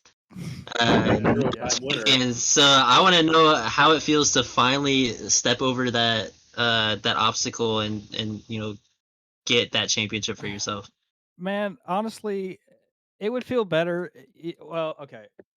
I don't know. I don't feel like I even played that well this series. I feel like this was just a very, very big team win. We all kind of played around each other. Like it wasn't. I'm not gonna sit here and say I just fucking hard popped off all 3 games or all 4 games, whatever. Like this was a team win, and so I'm just happy to actually get there for once. There were other splits where I felt like I was popping off and like still losing, whatever the double lift effect, if you will. But like this is just a team victory. And so I'm gonna enjoy it because finally, yeah, I get to add one to the trophy case. Probably the only one. Who knows? But it's nice for now. We'll try for a second. And fuck Kog'Maw, bro. I tried to play him and they wouldn't let me. So yeah, I couldn't make Probably use for of the my death best. passive. Let's be real. No, Kog'Maw's dude. So Kog'Maw? have any of the other people on on that team, have any of you won it all before? No. So This Neil is new has for everybody but Neil. Yeah. Yeah. So Okay. now it's more, you've won it more than once before. So that's just proving your worth even more. Hashtag proud. I get to join the coin flip club though, because now I'm 50-50 in final appearance. Unlucky. Yeah, But yeah, Mickey that's Mouse ring, to be honest, not deserved. No, I'm just kidding. But yeah, that You're was, I mean, that fraudulent. was one thing we kept talking about the whole time, was how well the team played together overall. How everybody knew where they needed to be at the right time. You were always proactive. You were always being there the entire time. Uh, so it's like, clearly, like you were saying, is a team game, and you guys were definitely the team on top this time. Had the Yep. little struggle in there, but kicked it right back the next game. So, how are you guys gonna celebrate? Go to bed. Ooh, Yeah. I got Because it's class midnight. at an 8 a.m. in the morning. alcohol. One thing I Alcohol. wanted to ask, just as far as the drafting and how the series played out, I casted your guys's first playoff series, the quarterfinals against the Salami Lid, and there I talked a little bit about the whole lane swapping and how you guys came about that, and you guys have in this series you completely shifted the lane assignments, and Jake being being the support for the entirety of the series, and Dead Pixel going into the mid lane. I want to know how that kind of developed as the playoffs went on. Bro, Gibby can play fucking anything, dude. Holy shit. Gibby's an absolute monster. Like, Like- how someone gets him in the last round of the draft? Yeah, last round. Was I the last That's round insane. Yes, Yeah, you were our everybody's last pick, round pick, bro. Yeah. And everybody's here like scratching their head like, bro, how? Who? What? Everybody's been asking me who I was. Like every time I look at them, they're like, Godwin. This is a big Godwin. no, It all kind of unfolded though, because we had our struggles during the regular season, and we were Mhm. wanting to like find a change of pace anyway. And so we did it in our last week, where we kind of just memed around against Dream Team a little bit, and then after we kind of like discovered like, well, there's might actually be some gas here. We found like what champions started to overlap and what champions we could flex into support. So things like Set.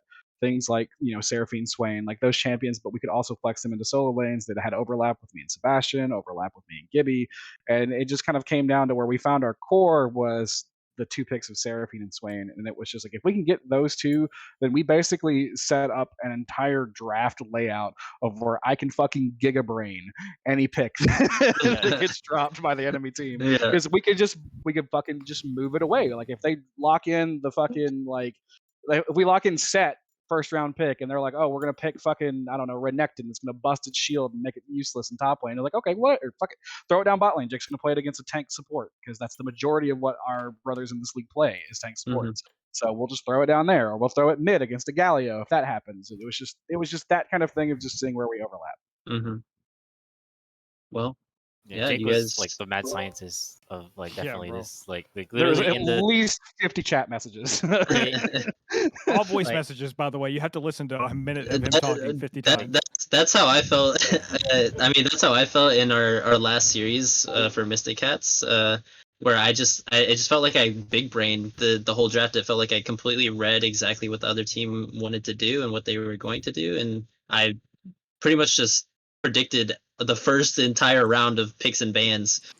So that's a great feeling to have as a captain, and as your draft person. So yeah, I mean, yeah, even in the game, like Jacob and Neil were like amazing shot callers. They're like I think that's what helped us like fight together. Like was really mhm. like that shot calling, especially and Playing Jacob made sure proactively, we were pretty comfortable. Like just really playing confident going proactively into was a big point that we were talking about on the cast. Is the team that plays proactive usually is going to win out at the end. So Even in our loss, we felt like we were still like doing the right things to keep ourselves in it the entire time. It just like there was always just those one or two moments where something slipped out, or a skill shot got missed, or an ability got Or missed, and then we it chased translated into the Swain pockets. Yeah, we entire chased the length of Swain a for no lane. fucking reason. Yeah, bro. I got my steps in on that. Me chase. sitting there like shouting, like he used Somebody to Ghost, go he used clip Ghost, that. right? He used Ghost, and then he uses Ghost. Fuck. Somebody clip that and put the weird saxophone behind it. Yeah, totally. Our secret team name for this split was Apes Stronger Together. It came about during the last week when we just like memed around versus Dream Team. We had already lost the first game. We were just like, fuck it. We're just going to go full monkey mode and have fun.